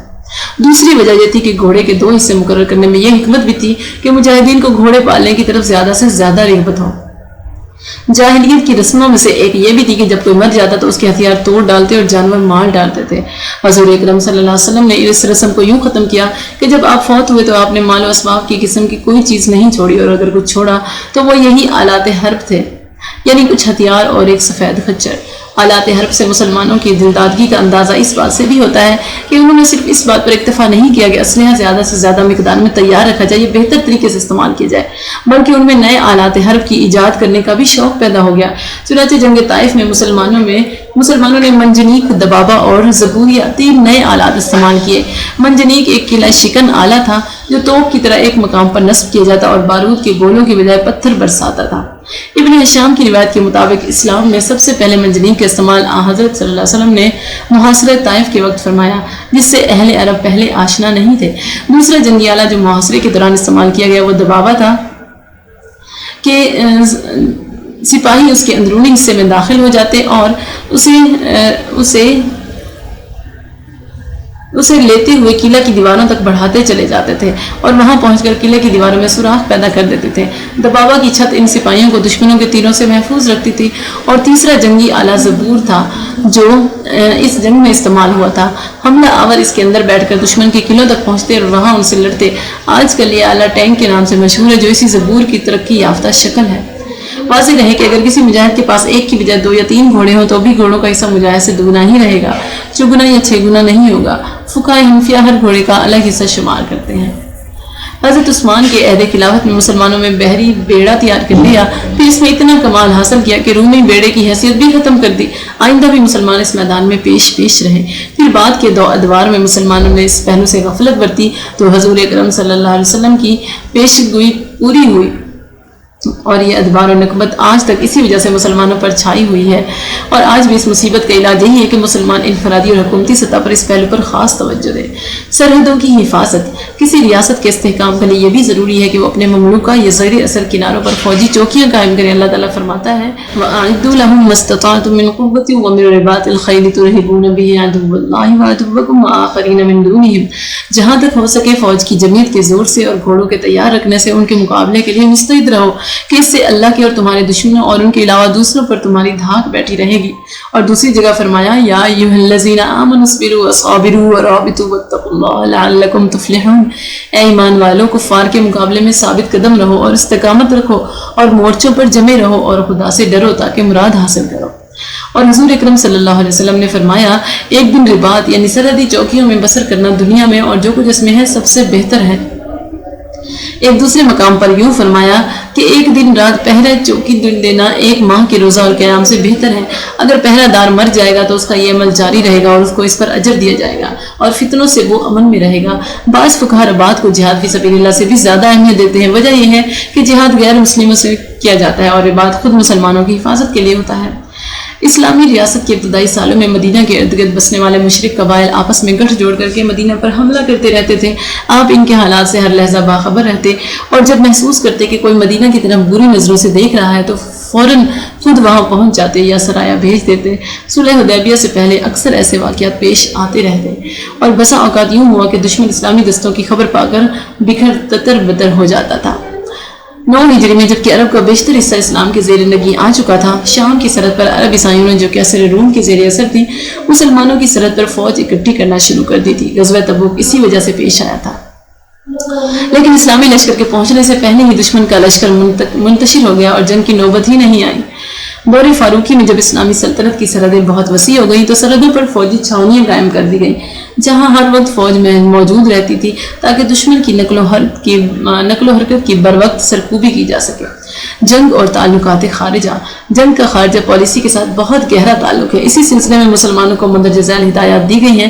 پہلی ہدایت ہے دوستانہ تعلقات۔ غیر مسلم اقوام سے صلح کے معاہدے تو کرنے کی اجازت ہے لیکن دوستانہ تعلقات قائم کرنے کی اجازت نہیں۔ اللہ تعالیٰ فرماتا ہے یا ایھا الذین آمنوا لا تتخذوا عدوی وعدوکم اولیاء من دون المؤمنین۔ اے ایمان والو، میرے اور اپنے دشمنوں کو جو غیر مسلم ہیں دوست نہ بناؤ۔ اس کی وجہ یہ ہے کہ کافر مسلمان کا حقیقی خیر خواہ کبھی نہیں بن سکتا۔ اس کی دوستی صرف اس وقت تک ہوگی جب تک اس کا اپنا مفاد وابستہ ہوگا۔ ذرا بھی مفادات میں فرق آیا تو وہ اسی وقت کفر کی دوسری طاقتوں سے مل جائے گا۔ اسی لیے تو اللہ تعالیٰ نے فرمایا لا تجد قوما يؤمنون بالله واليوم الآخر يوادون من حاد الله ورسوله ولو كانوا آباءهم أو أبناءهم أو إخوانهم أو عشيرتهم۔ تمہیں ایسی کوئی قوم نہ ملے گی جو اللہ اور قیامت پر ایمان بھی رکھے اور پھر ایسی قوم سے دوستی بھی رکھے جو اللہ اور اس کے رسول کی مخالفت کرتی ہو، چاہے وہ ان کے باپ ہوں یا ان کے بیٹے یا بھائی یا دوسرے رشتہ دار۔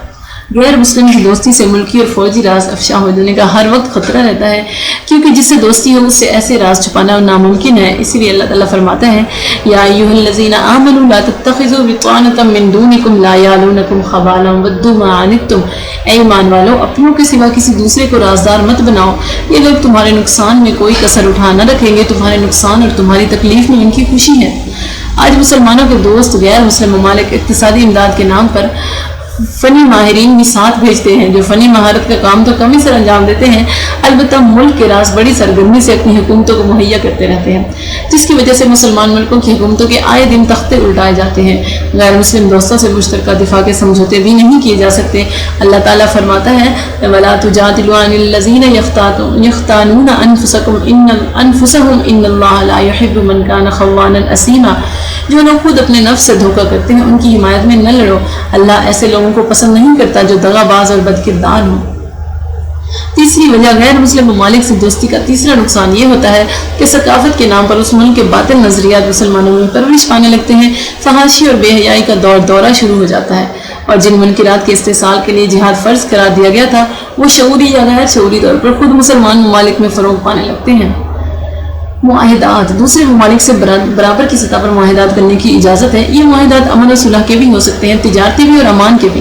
مسلمانوں کو چاہیے کہ وہ خوب سوچ سمجھ کر معاہدات کریں، کیونکہ جب کوئی قوم صلح کی پیشکش کرے یا کوئی فرد یا قوم امان مانگے تو مسلمان پر اسے قبول کرنا لازم ہو جاتا ہے۔ ان معاہدات کو ایفا کرنا مسلمان کی اولین ذمہ داری ہے، خواہ دشمن اس طریق سے مسلمانوں کو دغا دے جائے۔ اگر ایسی صورت ہو تو دشمن کو معاہدے کی کینسل کر دے گا، الٹیمیٹم دینا ضروری ہے، بعد میں مناسب کارروائی کی جا سکتی ہے۔ اللہ تعالیٰ فرماتا ہے وَإِمَّا تَخَافَنَّ مِن قَوْمٍ خِيَانَةً فَانبِذْ إِلَيْهِمْ عَلَىٰ سَوَاءٍ۔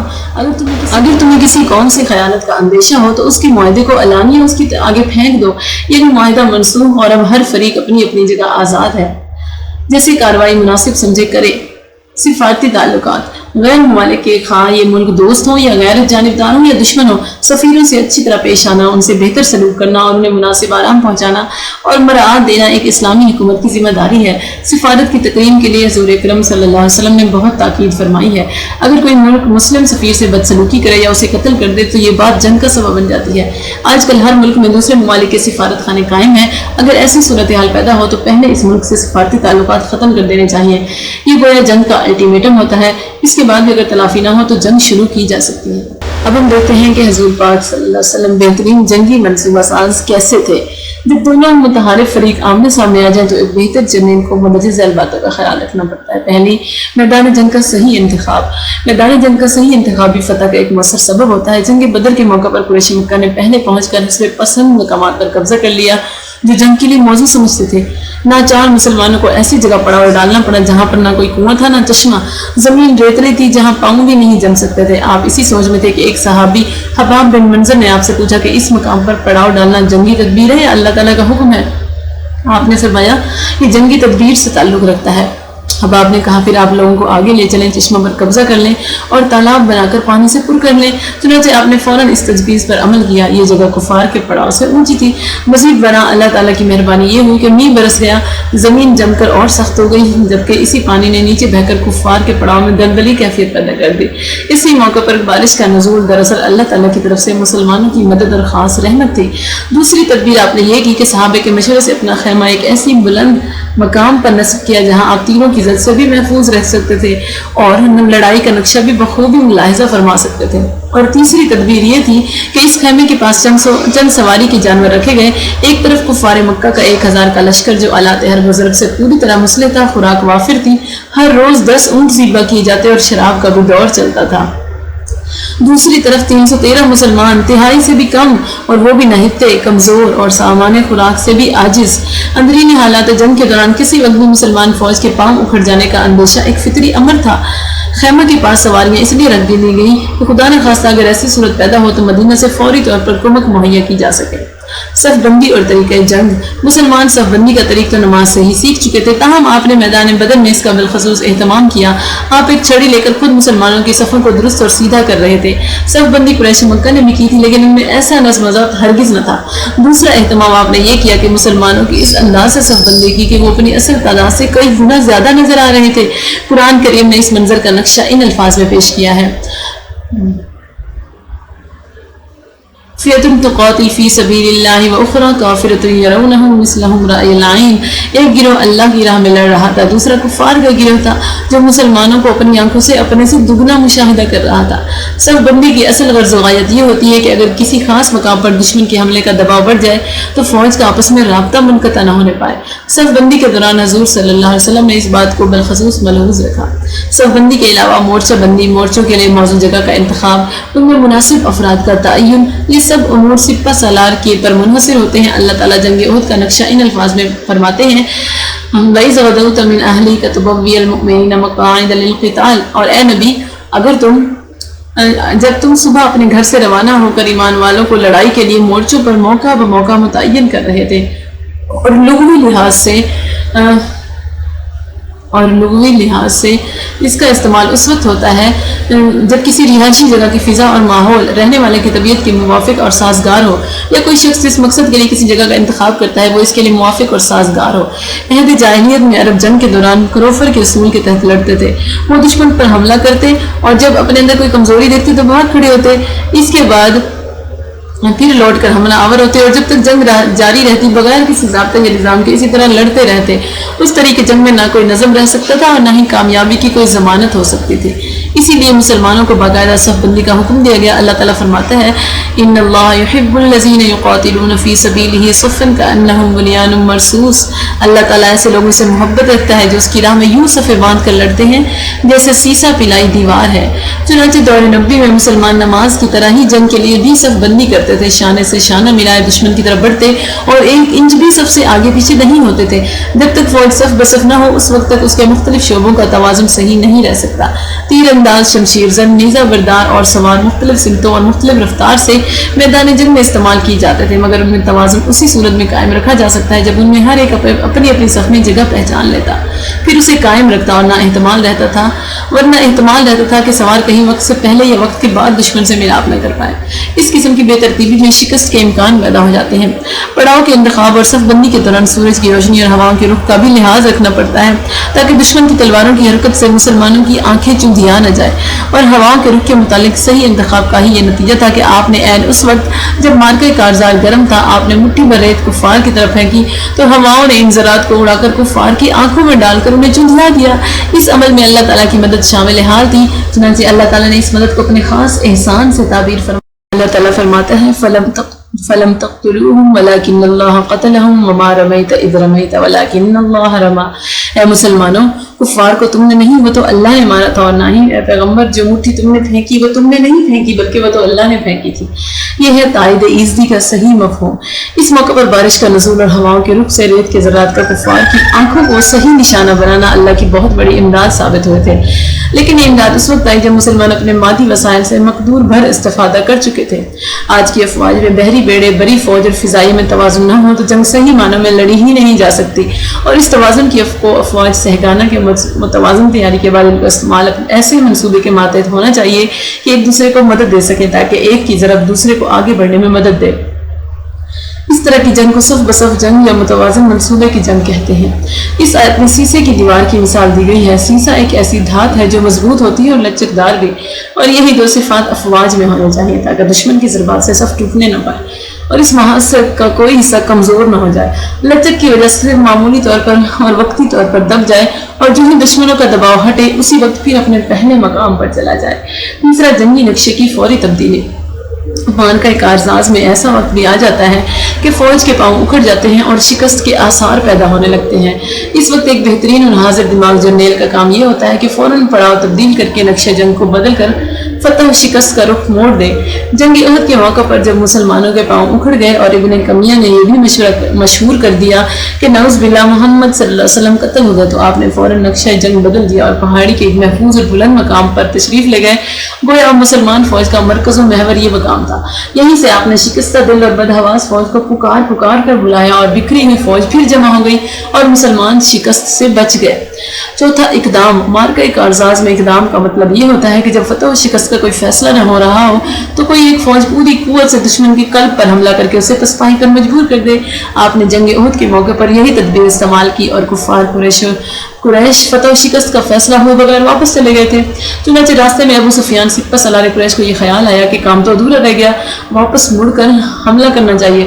ادھر حضور اکرم صلی اللہ علیہ وسلم کو بھی ایسا ہی خیال آیا اور آپ نے کفار کے تعاقب کا فیصلہ کر لیا۔ اللہ تعالیٰ نے نہایت وضاحت سے ارشاد فرمایا کہ وَلَا تَهِنُوا فِي ابْتِغَاءِ الْقَوْمِ إِن تَكُونُوا تَعْلَمُونَ فَإِنَّهُمْ يَعْلَمُونَ كَمَا تَعْلَمُونَ وَتَرْجُونَ مِنَ اللَّهِ مَا لَا يَرْجُونَ۔ اور دشمن کا پیچھا کرنے میں کمزوری نہ دکھاؤ، اگر تمہیں دکھ پہنچا ہے تو انہیں بھی تو دکھ پہنچا ہے جیسے تمہیں پہنچا ہے، پھر تم اللہ تعالیٰ سے ایسی امیدیں رکھتے ہو جو وہ نہیں رکھتے۔ چنانچہ دوسرے دن آپ زخموں سے چور 70 صحابہ کی میت میں تعاقب کے لیے نکل کھڑے ہوئے اور مدینہ سے 8 میل دور ایک مقام حمرال اسد پر جا کر ڈیرا ڈالا اور 3 دن قیام فرمایا۔ اسی تعاقب میں سفر کو غزوہ حمرال اسد کا نام دیا جاتا ہے، حالانکہ یہاں قطر جنگ نہیں ہوئی۔ ہوا یہ تھا کہ ابو سفیان کا لشکر روحا کے مقام پر پڑاؤ ڈالے مسلمانوں پر مڑ کر حملہ کر کے سارا قصہ پاک کرنے کی تیاری کر رہا تھا۔ انہیں ایک شخص محبت خزائی ملا جو ابھی تک مسلمان نہیں ہوا تھا لیکن مسلمانوں کا خیر خواہ ضرور تھا۔ اس سے ابو سفیان نے مسلمانوں کی کیفیت پوچھی تو کہنے لگا کہ محمد ایک بہت بھاری لشکر لے کر تمہاری تلاش میں چڑھے آ رہے ہیں۔ اب ان میں وہ لوگ بھی شامل ہو گئے ہیں جو میدان جنگ میں موجود نہ تھے اور انہیں اس موقع کے ضائع ہو جانے کا بہت افسوس ہے۔ ابو سفیان نے جب یہ کیفیت سنی تو اسے واپس مڑ کر حملہ کرنے کی جرت نہ ہو سکی۔ محبت خزائی کا یہ کردار بھی فی الحقیقت نصرت الہی تھی، دعا و مناجات اور نزول ملائکہ۔ اگر خالصتاً مادی ذہنیت کو ملحوظ رکھا جائے تو دعا و مناجات اور نصرت الہی کا تصور خارج از بحث نظر آتا ہے، جبکہ مسلمان مادی وسائل سے بھرپور استفادہ تو کرتا ہے لیکن ان پر تکیہ کبھی نہیں کرتا اور انجام کو اللہ تعالیٰ کے سپرد کر دیتا ہے۔ اس کا ایمان ہے کہ نتائج کے عوامل صرف مادی اور ظاہری اسباب ہی نہیں ہوا کرتے بلکہ اور بھی کئی غیر مرئی اسباب پیدا ہو جاتے ہیں جو حالات کا رخ موڑ دینے میں مؤثر کردار ادا کرتے ہیں، جیسا کہ اوپر کئی مثالوں سے واضح ہو چکا ہے۔ محض مادی وسائل پر تکیہ کرنے کی تردید میں ہی اللہ تعالیٰ نے فرمایا کم من فئۃ قلیلۃ غلبت فئۃ کثیرۃ باذن اللہ۔ کتنی ہی بار ایسا ہوتا ہے کہ ایک چھوٹی سی جماعت اللہ کے حکم سے بھاری جماعت پر غالب آ جاتی ہے، اور مسلمانوں نے تو تقریباً ہر جنگ میں ایسا ہی معاملہ پیش آتا رہا ہے۔ غیر مرئی اسباب اللہ تعالیٰ کے ہاتھ میں ہے، لہٰذا مسلمان کا کام یہ ہے کہ وہ مادی وسائل سے بھی بھرپور تیاری کے ساتھ ساتھ اللہ تعالیٰ کے حضور عجز و انکسار کا اظہار اور فتح و کامرانی کے لیے دعا بھی کرتا رہے۔ جنگ بدر میں ہم دیکھتے ہیں کہ رسول اللہ صلی اللہ علیہ وسلم نے مادی وسائل سے بھی بھرپور استفادہ کیا اور جنگی تدابیر میں بھی اپنی تمام صلاحیتیں بھی صرف کی، لیکن اس کے ساتھ آپ نے یہ کام بھی کیا کہ پڑاؤ ڈالنے کے بعد مسلمان تو رات بھر سو رہے تھے اور آپ نے اپنے خیمہ عریش میں یہ رات اللہ تعالیٰ کے حضور سجدہ میں گزار دی۔ آپ صلی اللہ علیہ وسلم رو رو کر مسلمانوں کے لیے فتح و نصرت کی دعائیں مانگ رہے تھے۔ عبداللہ بن عباس کہتے ہیں کہ نبی اکرم صلی اللہ علیہ وسلم بدر کے دن ایک خیمے میں تھے، آپ نے یوں دعا کی کہ یا اللہ اب میں وعدے اور تیرے اقرار کو تجھ سے چاہتا ہوں، اے اللہ اگر تیری مرضی یہ ہو کہ مسلمانوں کی مٹھی بھر زمین ختم ہو جائے تو آج کے دن سے تیری عبادت بند ہو جائے گی۔ حضرت ابوبکر نے آپ کا ہاتھ تھام لیا اور کہنے لگے کہ یا رسول اللہ بس کیجئے، آپ نے اپنے پروردگار سے دعا میں حد کر دی۔ آپ اس وقت زیرہ پہنے ہوئے تھے، خیمہ سے نکلے تو یہ زبان پر جاری ہو گئی، اب کوئی دم میں کافروں کا گروہ شکست کھا کر پسپا ہو جائے گا۔ اس رات بھر دعا کے نتیجے میں آپ کو فتح کی بشارت مل گئی اور اس فتح کے بے شمار غیر مرئی اسباب پیدا ہو گئے، مثلاً بارش کا نزول، ہوا کا رخ اور کافروں کے دل میں رعب کا طاری ہونا، مسلمانوں کے دلوں کا ثابت قدم رہنا اور فرشتوں کا نزول۔ یہ اسباب بھی غیر مرئی ہیں اور فرشتے بھی غیر مرئی۔ ان کا آپس میں کیا تعلق ہے یہ نہ ہم جان سکتے ہیں اور نہ جاننے کے مکلف ہیں، تاہم یہ ایسے حقائق ثابتہ ہیں جن سے مجال انکار نہیں۔ نصرت الہی اور نزول ملائکہ کے متعلق اللہ تعالیٰ خود فرماتا ہے کہ وَإِذْ يُوحِي رَبُّكَ إِلَى الْمَلَائِكَةِ إِنِّي مَعَكُمْ فَثَبِّتُوا الَّذِينَ آمَنُوا سَأُلْقِي فِي قُلُوبِ الَّذِينَ كَفَرُوا الرُّعْبَ فَاضْرِبُوا فَوْقَ الْأَعْنَاقِ وَاضْرِبُوا مِنْهُمْ كُلَّ بَنَانٍ۔ جب اللہ تعالیٰ نے فرشتوں کی طرف وحی کی کہ میں تمہارے ساتھ ہوں، تم مومنوں کو ثابت قدم رکھو، میں کافروں کے دلوں میں رعب و ہیبت ڈال دیتا ہوں، تم ان کی گردنیں اڑا دو اور بند توڑ دو۔ اور حضرت ابن عباس سے روایت ہے کہ نبی صلی اللہ علیہ وسلم نے بدر کے دن فرمایا کہ یہ جبریل آن پہنچے اپنے گھوڑے کو تھامے ہوئے، ہتھیار لگائے ہوئے۔ اسی طرح جنگ احد میں بھی ملائکہ کے نزول سے متعلق اسی باب میں کئی احادیث موجود ہیں اور ایسی احادیث بھی ہیں جن میں صحابہ کا بیان ہے کہ وہ فرشتوں کے مارے ہوئے کافروں اور مسلمان کے ہاتھوں مقتولین کے درمیان امتیاز بھی کر لیتے تھے۔ تاہم اگر ہم اس نصرت الہی کو مادی زبان میں ہی ادا کرنا چاہیں تو صورت یہ ہوگی کہ کفار اپنے سرداروں کے قتل، شکست کے غم اور جنگ کی محنت سے اتنے نڈھال ہو گئے تھے کہ ان کا بند چور ہو رہا تھا۔ پھر یہ نصرت الہی حضور اکرم صلی اللہ علیہ وسلم یا دور نبوی کے مسلمانوں سے بھی مخصوص نہیں۔ جب ان مسلمانوں نے ذاتی اغراض کو بالائے طاق رکھ کر محض اللہ تعالیٰ کے کلمہ کو بلند کرنے کے لیے نیک نیت سے جنگ کی، انہیں ایسی نصرت غیبی ضرورت حاصل ہوتی رہی۔ دور کیوں جائیے، ستمبر 1965 کی ہندو پاک جنگ میں گئے گزرے مسلمانوں کو بھی یہ تائید غیبی حاصل ہوئی، جنہوں نے اللہ تعالیٰ کے بھروسے پر اعتماد کر کے اپنے سے 5 گنا بڑی طاقت کو شکست دی۔ اور اس فوج کا ہر فرد اس بات کا معترف ہے کہ تائید غیبی ضرور ساتھ تھی۔ یہ تائید کیسے حاصل ہوئی، اس کی تفصیل میں بہت سی حکایتیں بیان کی جاتی ہیں جنہیں درج کرنے کا یہ موقع نہیں۔ اس حقیقت کو مولانا ظفر علی نے درج ذیل شعر میں ادا فرمایا ہے: فضائے بدر پیدا کر فرشتے تیری نصرت کو اتر سکتے ہیں، گردوں سے قطار اندر قطار اب بھی۔ یہ بات بھی یاد رکھنا چاہیے کہ دعا اسی وقت کارگر ثابت ہوتی ہے جبکہ مادی وسائل سے بھی پورا استفادہ کیا جائے۔ مادی وسائل کو بروکار لائے بغیر محض دعا پر تکیہ کرنا بے سود اور قانون الہی کے خلاف ہے۔ اگر مادی وسائل کے ساتھ ساتھ دعا کی روحانی قوت بھی شامل ہو جائے تو مسلمانوں کی قوت 10 گنا تک بڑھ جاتی ہے، اور اگر یہ قوت 2 گنا سے بھی کم رہ جائے تو سمجھ لینا چاہیے کہ اللہ تعالیٰ کے احکام کی تعمیل میں کوتاہی واقع ہو چکی ہے۔ اگر مسلمان مادی وسائل سے غافل ہو کر محض دعا پر انحصار کرے گا، جیسا کہ آج کل اکثر مسلمانوں کا شیوا بن چکا ہے، تو وہ یقیناً شکست ہی سے دوچار ہوگا۔ اور اگر دونوں لڑنے والے فریق دعا اور توکل کے عادی نہ ہوں اور محض مادی وسائل پر تکیہ رکھتے ہوں تو فتح اس فریق کی ہوگی جو مادی وسائل کے لحاظ سے مضبوط اور طاقتور ہوگا۔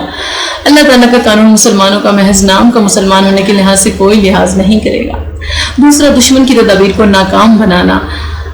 اب تک جو کچھ بیان ہوا ہے یہ اپنی قوت کو بڑھانے اور کامران ہونے کے لیے مثبت پہلوؤں سے تعلق رکھتا ہے، لیکن کامرانی کے حصول کے لیے یہ بھی ضروری ہوتا ہے کہ دشمن کی جنگی مقاصد اور تدابیر پر کاری ضربیں لگائی جائیں۔ اس سلسلے میں درج ذیل تدابیر اختیار کی جاتی ہیں۔ پہلی، تجارتی ناکہ بندی۔ جنگ کے لیے سب سے ضروری چیز مصارف جنگ کا بندوبست ہوتا ہے، اور ایک کامیاب جنرل اس بات پر کڑی نظر رکھتا ہے کہ وہ دشمن کے معاشی وسائل پر کاری ضرب لگا کر اس کی جنگی تیاریوں میں تعطل پیدا کر دے۔ قریش مکہ کا ذریعہ معاش تجارت تھا اور مدینہ اسی تجارتی شاہراہ پر واقع تھا، لہٰذا مدینہ کو سیاسی لحاظ سے ایک نمایاں مقام حاصل تھا، اور اسی وجہ سے مکہ اور مدینہ کے بڑے بڑوں میں دوستانہ تعلقات قائم تھے۔ ایک دفعہ قبیلہ اوس کے سردار سعد بن معاذ عمرہ کرنے کے لیے مکہ آئے اور اپنے دوست قریشی سردار امیہ بن خلف کے ہاں قیام کیا۔ یہ دونوں حضرات کعبہ کے سامنے بیٹھے تھے۔ ابو جہل نے سعد بن معاذ کو کہا کہ اگر تم ابو سفیان کے ساتھ نہ ہوتے تو میں تمہیں قتل کر دیتا۔ تو اس کے جواب میں سعد بن معاذ نے یہی جواب دیا تھا کہ اگر ہم تمہاری تجارت کی شہرک کاٹ کر تمہارے ناک میں دم کر دیں گے۔ مدینہ میں دم بدم یہ خبریں پہنچ رہی تھی کہ 2 ہجری میں قریش کا جو تجارتی قافلہ ابو سفیان کی سرکردگی میں شام گیا ہوا ہے، اس کا پورا منافع مصارف جنگ اور مسلمانوں کے استحصال کے لیے وقف کر دینے کے آپس میں عہد و پیمان ہو چکے ہیں۔ لہٰذا مسلمانوں کے لیے یہ ضروری ہو گیا تھا کہ وہ جنگ سے بچنے کے لیے اس تجارتی قافلے کی ناکہ بندی کر کے جنگ کو التوا میں ڈال دیں۔ پھر ساتھ ہی یہ خطرہ بھی تھا کہ قریش مکہ اس قافلے کی حفاظت کے لیے مسلح ہو کر موقع پر پہنچ جائیں گے۔ چنانچہ ان ملی جلی کفیات سے رمضان 2 ہجری میں مسلمانوں کا لشکر اس قافلے کی طرف بڑھا۔ ادھر ابو سفیان کو خبر ہو گئی تو اس نے تیز رفتار قاصد مکہ بھیجا۔ مکہ سے ہنگامی طور پر 1000 پر مشتمل مسلح لشکر ابو جہل کی سرکردگی میں قافلے کی حفاظت کے لیے نکل کھڑا ہوا۔ اب ہوا یہ کہ ابو سفیان نے عام رستے کو چھوڑ کر بحیرہ کلزم کے ساتھ والا رستہ اختیار کیا اور اس طرح بچاتا قافلہ لے کر بحفاظت مکہ پہنچ گیا۔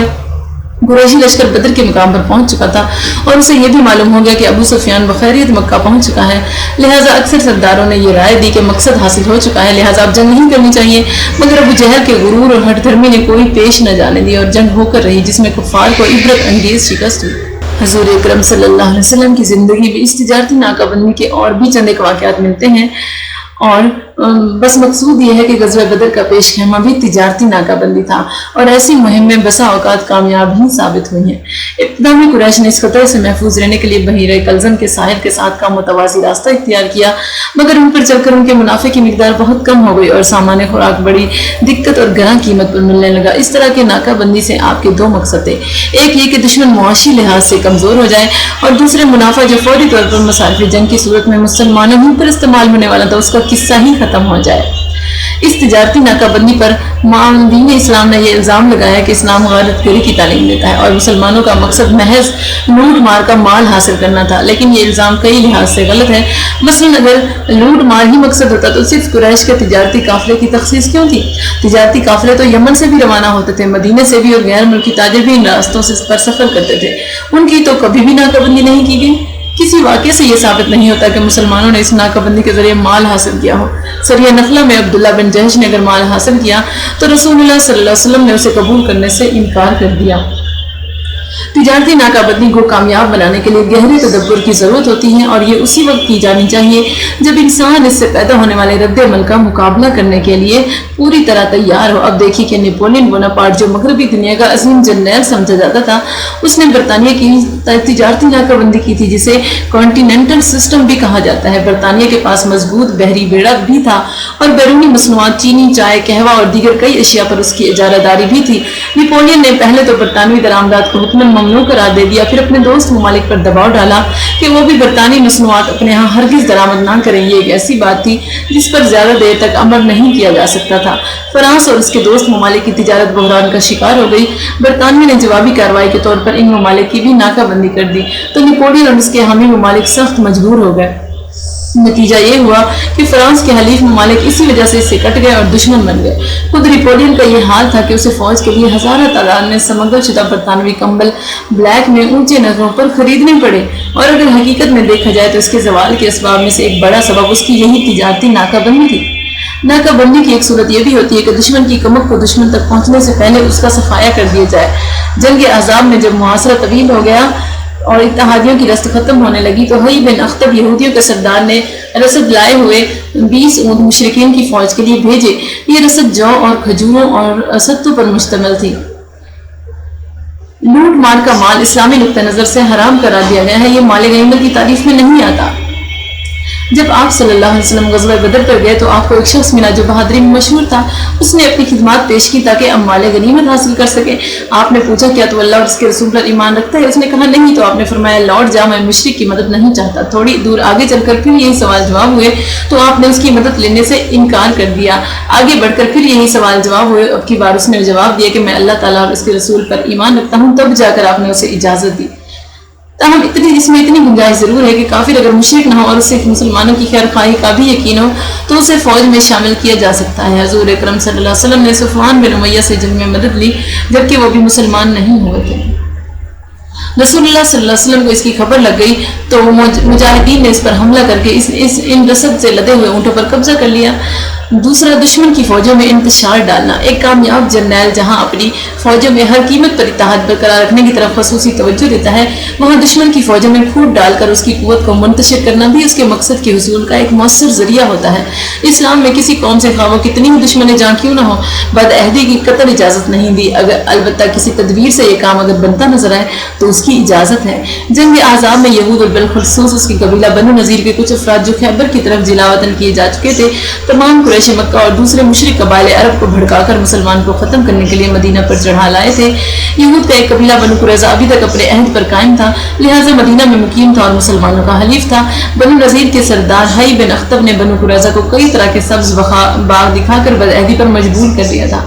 چنانچہ اس جنگ میں وہ بھی دشمنوں سے مل گئے تھے، اور چونکہ یہ واقعہ عین دوران جنگ پیش آیا لہٰذا اس سے مسلمانوں پر مایوسی کی فضا طاری ہو گئی تھی۔ انہی دنوں میں ایک واقعہ پیش آیا، قبیلہ غطفان جو یہودیوں کا حلیف تھا کا ایک رئیس نعیم بن مسعود اشجعی مسلمان ہو گیا، لیکن اس کے اسلام لانے کی دشمن کو خبر نہ تھی۔ نعیم بن مسعود نے رسول اللہ صلی اللہ علیہ وسلم سے کہا اگر آپ اجازت دیں تو میں دشمن میں پھوٹ ڈالنے کے لیے مؤثر کردار ادا کر سکتا ہوں۔ آپ نے اس کی تجویز سن کر اتفاق فرمایا۔ یہ گویا اللہ تعالیٰ کی طرف سے مسلمانوں کی مدد کی ایک شکل تھی۔ چنانچہ نعیم بن مسعود پہلے بنو قریظہ کے پاس گئے جنہوں نے بدعہدی کی تھی اور کہا کہ اگر جنگ میں خدا نہ خواستہ ہمیں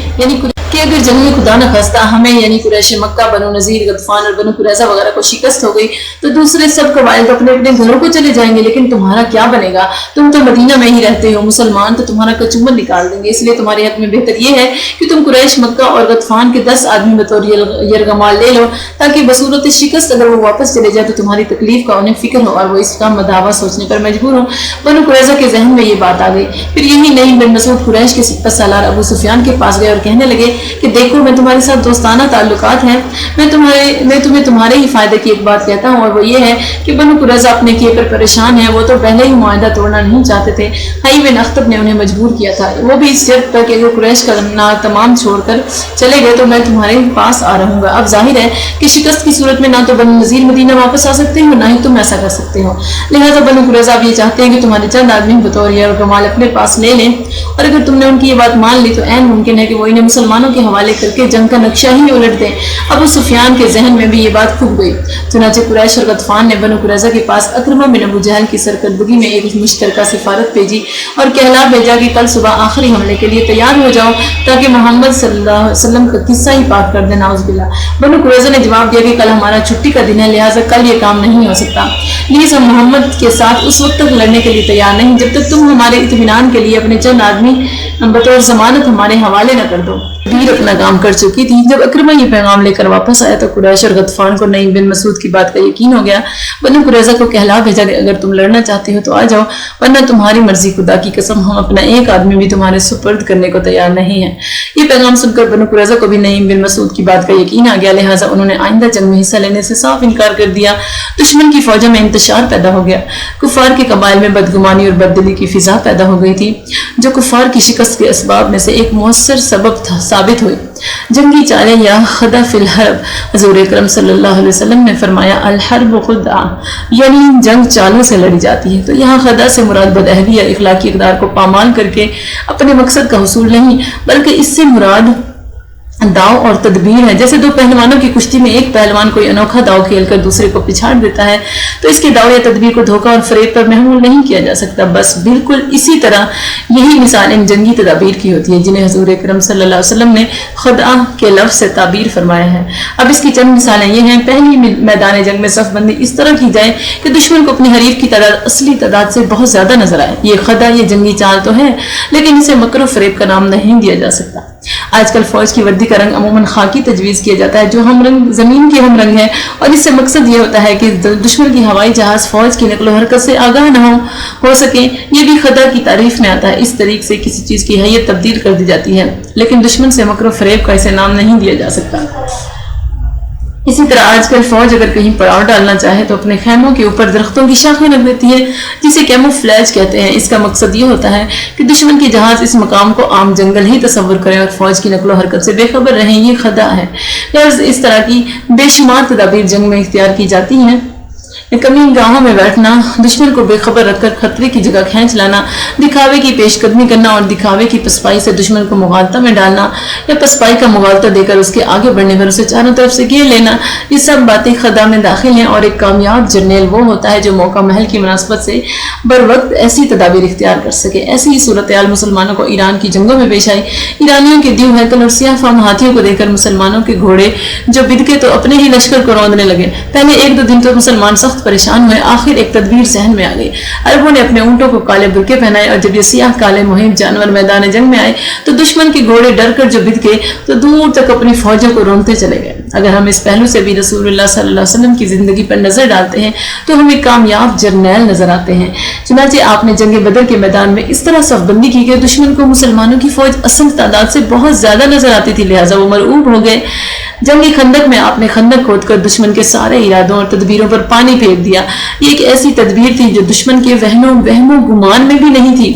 جنگی خیبر کے موقع پر آپ نے ایک عجیب جنگی تدبیر اختیار کی۔ قبیلہ غطفان کا اہل خیبر سے شرکت جنگ کا معاہدہ ہو چکا تھا۔ آپ صلی اللہ علیہ وسلم نے رجی کے مقام پر فوج کو اترنے کا حکم دیا جو غطفان اور خیبر کے درمیان واقع ہے۔ یہیں سے حسب ضرورت کا انتظام حضرت عثمان کے سپرد کیا گیا۔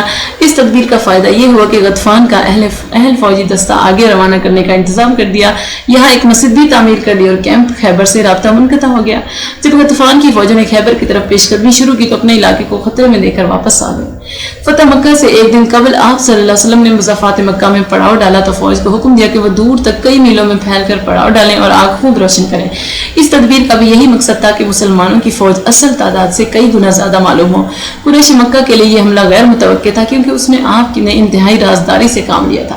یکدم اتنی بڑی فوج دیکھنے پر اہل مکہ کے اوسان خطا ہو گئے اور وہ نفسیاتی طور پر اتنے مرعوب ہو گئے کہ مقابلے کی جرت نہ کر سکے۔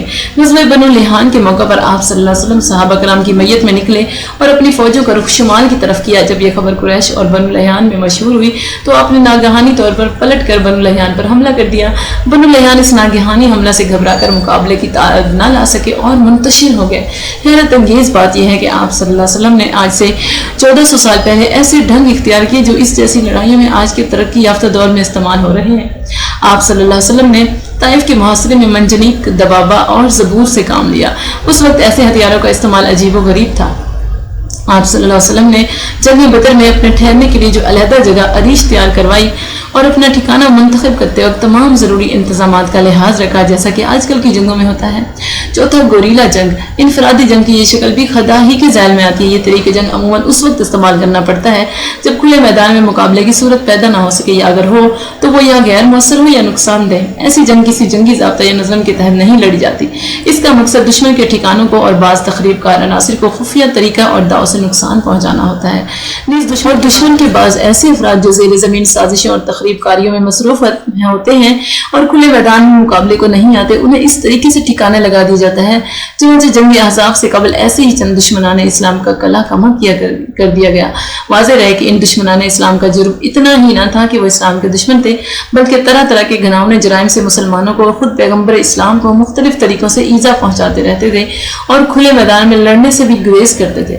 ابو جہل اور اس کا بیٹا اکرمہ، ابو سفیان، امیہ بن خلف، غرض بے شمار ایسے افراد کا نام لیا جا سکتا ہے جو اسلام اور پیغمبر اسلام کی دشمنی میں حد سے بڑے ہوئے تھے اور جنہوں نے حضور اکرم صلی اللہ علیہ وسلم کا مدینہ جانے کے بعد بھی پیچھا نہ چھوڑا، لیکن ان کے متعلق حضور اکرم صلی اللہ علیہ وسلم کو کبھی خیال نہیں آیا کہ انہیں خفیہ طریقے سے ٹھکانے لگا دیا جائے، جس کی وجہ یہ تھی کہ یہ دشمنی کرتے تھے تو شریفانہ اور کھلے طور پر کرتے تھے، میدان جنگ میں سامنے بھی آتے رہے، لیکن جن چند افراد کو حضور اکرم صلی اللہ علیہ وسلم نے خفیہ طور پر ٹھکانے لگوا دیا وہ کمینہ دشمن تھے، معاہد تھے لیکن بدعہد، ان کا جرم بھی ایک نہیں تھا، پھر میدان جنگ میں آنے کی بجائے کمین گاہوں سے نقصان پہنچانے والے تھے۔ ان کی مختصر سرگزشت درج ذیل ہے۔ کعب بن اشرف عربی النسل تھا اور اس کی بیوی بنو نذیر قبیلہ یہود کے سردار حی بن اخطب کی بیٹی تھی، لہٰذا مدینے میں اس کا بہت وقار تھا۔ رسول اللہ صلی اللہ علیہ وسلم کا جانی دشمن تھا۔ جنگ بدر میں کافروں کی شکست کے بعد ان میں انتقام کی آگ بھڑک اٹھی۔ کعب بڑا چوٹی کا شاعر اور فصیح اللسان تھا۔ ابو سفیان کے دورے مدینہ کے بعد یہ مکہ گیا اور قریش مکہ کو خوب بھڑکایا۔ حضور اکرم صلی اللہ علیہ وسلم کی ہجو بھی کرتا تھا۔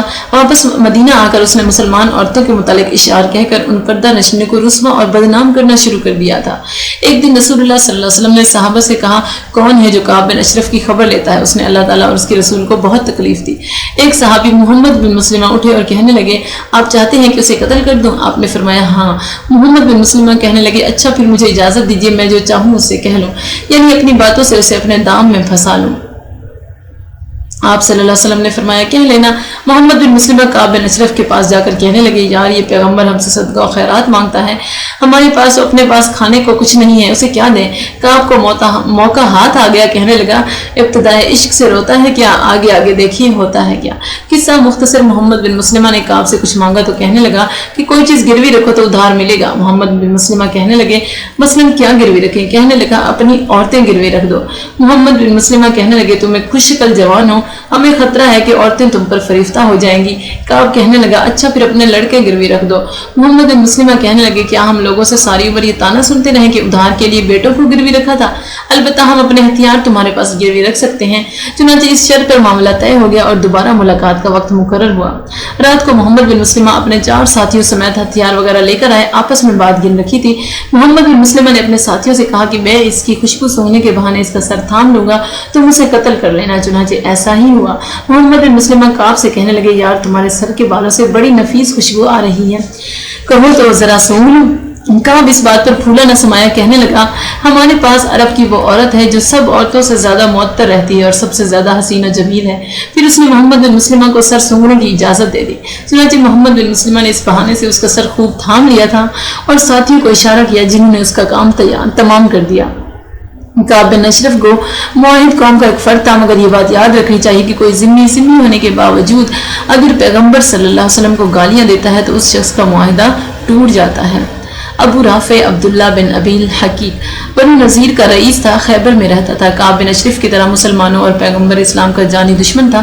یہ بہت بڑا بد زبان تھا۔ رات کو محفل جما کر اس میں مسلمانوں کے خلاف من گھڑت قصے بیان کرتا، ان کے خلاف نفرت پھیلاتا اور ان کی تضحیق و تمسخر اڑاتا۔ کئی بار معاہدے کی خلاف ورزی کی۔ جنگ احزاب کے موقع پر کئی قبائل کو ترغیب دے کر اور روپیہ سے ان کی مدد کر کے مدینہ پر چڑھا لایا تھا۔ محمد بن مسلمہ نے جو قبیلہ اوس سے تعلق رکھتے تھے کعب بن اشرف کا خاتمہ کر دیا تو انصار میں رشک پیدا ہوا۔ چنانچہ ابو رافع کو کیفر کردار تک پہنچانے کے لیے قبیلہ خزرج کے ایک فرد عبداللہ بن عتیق تیار ہو گئے۔ آپ صلی اللہ علیہ وسلم آپ رضی اللہ عنہ کے ساتھ 3 ساتھی اور بھی تھے. وہ خود بیان کرتے ہیں کہ رات کو ہم اس قلعے کے قریب پہنچ گئے. میں نے اپنے ساتھیوں کو قلعے سے باہر ٹھہرنے کو کہا اور خود قلعہ میں داخل ہونے والے لوگوں میں مل کر اندر داخل ہوا اور گدھوں کے طویلے میں ایک جگہ چھپ گیا. کچھ دیر بعد دربار نے آواز دی کوئی باہر تو نہیں رہ گیا, اور جب کوئی جواب نہ پایا تو قلعے کا دروازہ اندر سے تالا لگا کے چابی ایک جگہ رکھ دی. میں وہ جگہ دیکھ رہا تھا. جب رات کا ایک حصہ گزر گیا, بتیاں بجھ گئیں اور سب لوگ سو گئے تو میں نے چپکے سے چابی لے کر قلعے کا دروازہ کھول دیا تاکہ بھاگتے وقت یہ کام نہ کرنا پڑے. اس کے بعد سب کمروں کی باہر سے کنڈیاں لگا دی تاکہ کوئی ابو رافع کی مدد کو نہ پہنچ سکے. اب میں بالا خانے پر گیا جہاں وہ سو رہا تھا. کمرہ کھلا تھا مگر اندھیرے کی وجہ سے یہ معلوم نہ ہو سکتا تھا کہ ابو رافع کہاں ہے. میں نے آواز دی, وہ بولا تو میں نے آواز پر تلوار کی ضرب لگائی مگر وار خالی گیا اور وہ چیخ اٹھا. ایک لمحے کے بعد میں نے آواز کو بدل کر اس سے پوچھا ابو رافع کیا ہوا, جیسے کوئی اس کا کارندہ اس کی مدد کو پہنچ رہا ہو. ابو رافع بولا تیری ماں مرے, ابھی مجھ پر کسی نے تلوار کا وار کیا ہے. میں نے پھر آواز پر ضرب لگائی لیکن اب کی بار بھی وار کاری نہ لگا تو میں نے نزدیک جا کر اس کے پیٹ میں تلوار جھونک دی. مجھے یقین ہو گیا کہ اب وہ مر گیا ہے. میں گھبراہٹ میں نیچے اترا, سیڑھی سے پھسلا, میری پاؤں میں موچ آ گئی. تاہم اپنے ساتھیوں کو جا کر خوشخبری دی اور کہا اب جاؤ, میں اس وقت آؤں گا جب قلعے سے رونے کی آواز آئے. کچھ دیر بعد صبح ہوئی تو قلعے سے موت کی خبر دینے والے نے کہا لوگوں ابو رافع گزر گیا. میں سن کر وہاں سے بھاگا. اس وقت مجھے خوشی سے ایسا معلوم ہوتا تھا جیسے پاؤں میں کوئی درد ہے ہی نہیں. میں نے اپنے ساتھیوں سے پہلے مدینے پہنچ کر نبی صلی اللہ علیہ وسلم کو یہ خوشخبری دی. ان واقعات سے درج ذیل نتائج اخذ ہوتے ہیں. پہلا کہ مقتول صرف یہودی ہیں جو بدعہد, دھوکہ باز, کمینہ, دشمن, ہر وقت سازشیں کرنے والے اور مسلمانوں کو اور پیغمبر اسلام کو زبان اور عمل سے ایذا پہنچانے والے تھے اور اساطین کفر تھے, لیکن کھل کر میدان مقابلہ میں نہیں آتے تھے. ایسے بدعہد انفرادی شرپسندوں کی سرکوبی کے لیے, ان کو ختم کرنے کے لیے ہیلا بہانے سے کام لیا جا سکتا ہے. ایسی گوریلا جنگ بھی کسی امیر کی اجازت کے بغیر جائز نہیں, ورنہ وہ فتنہ و فساد ہی شمار ہوگا جس کی اسلام میں کسی صورت اجازت نہیں ہے.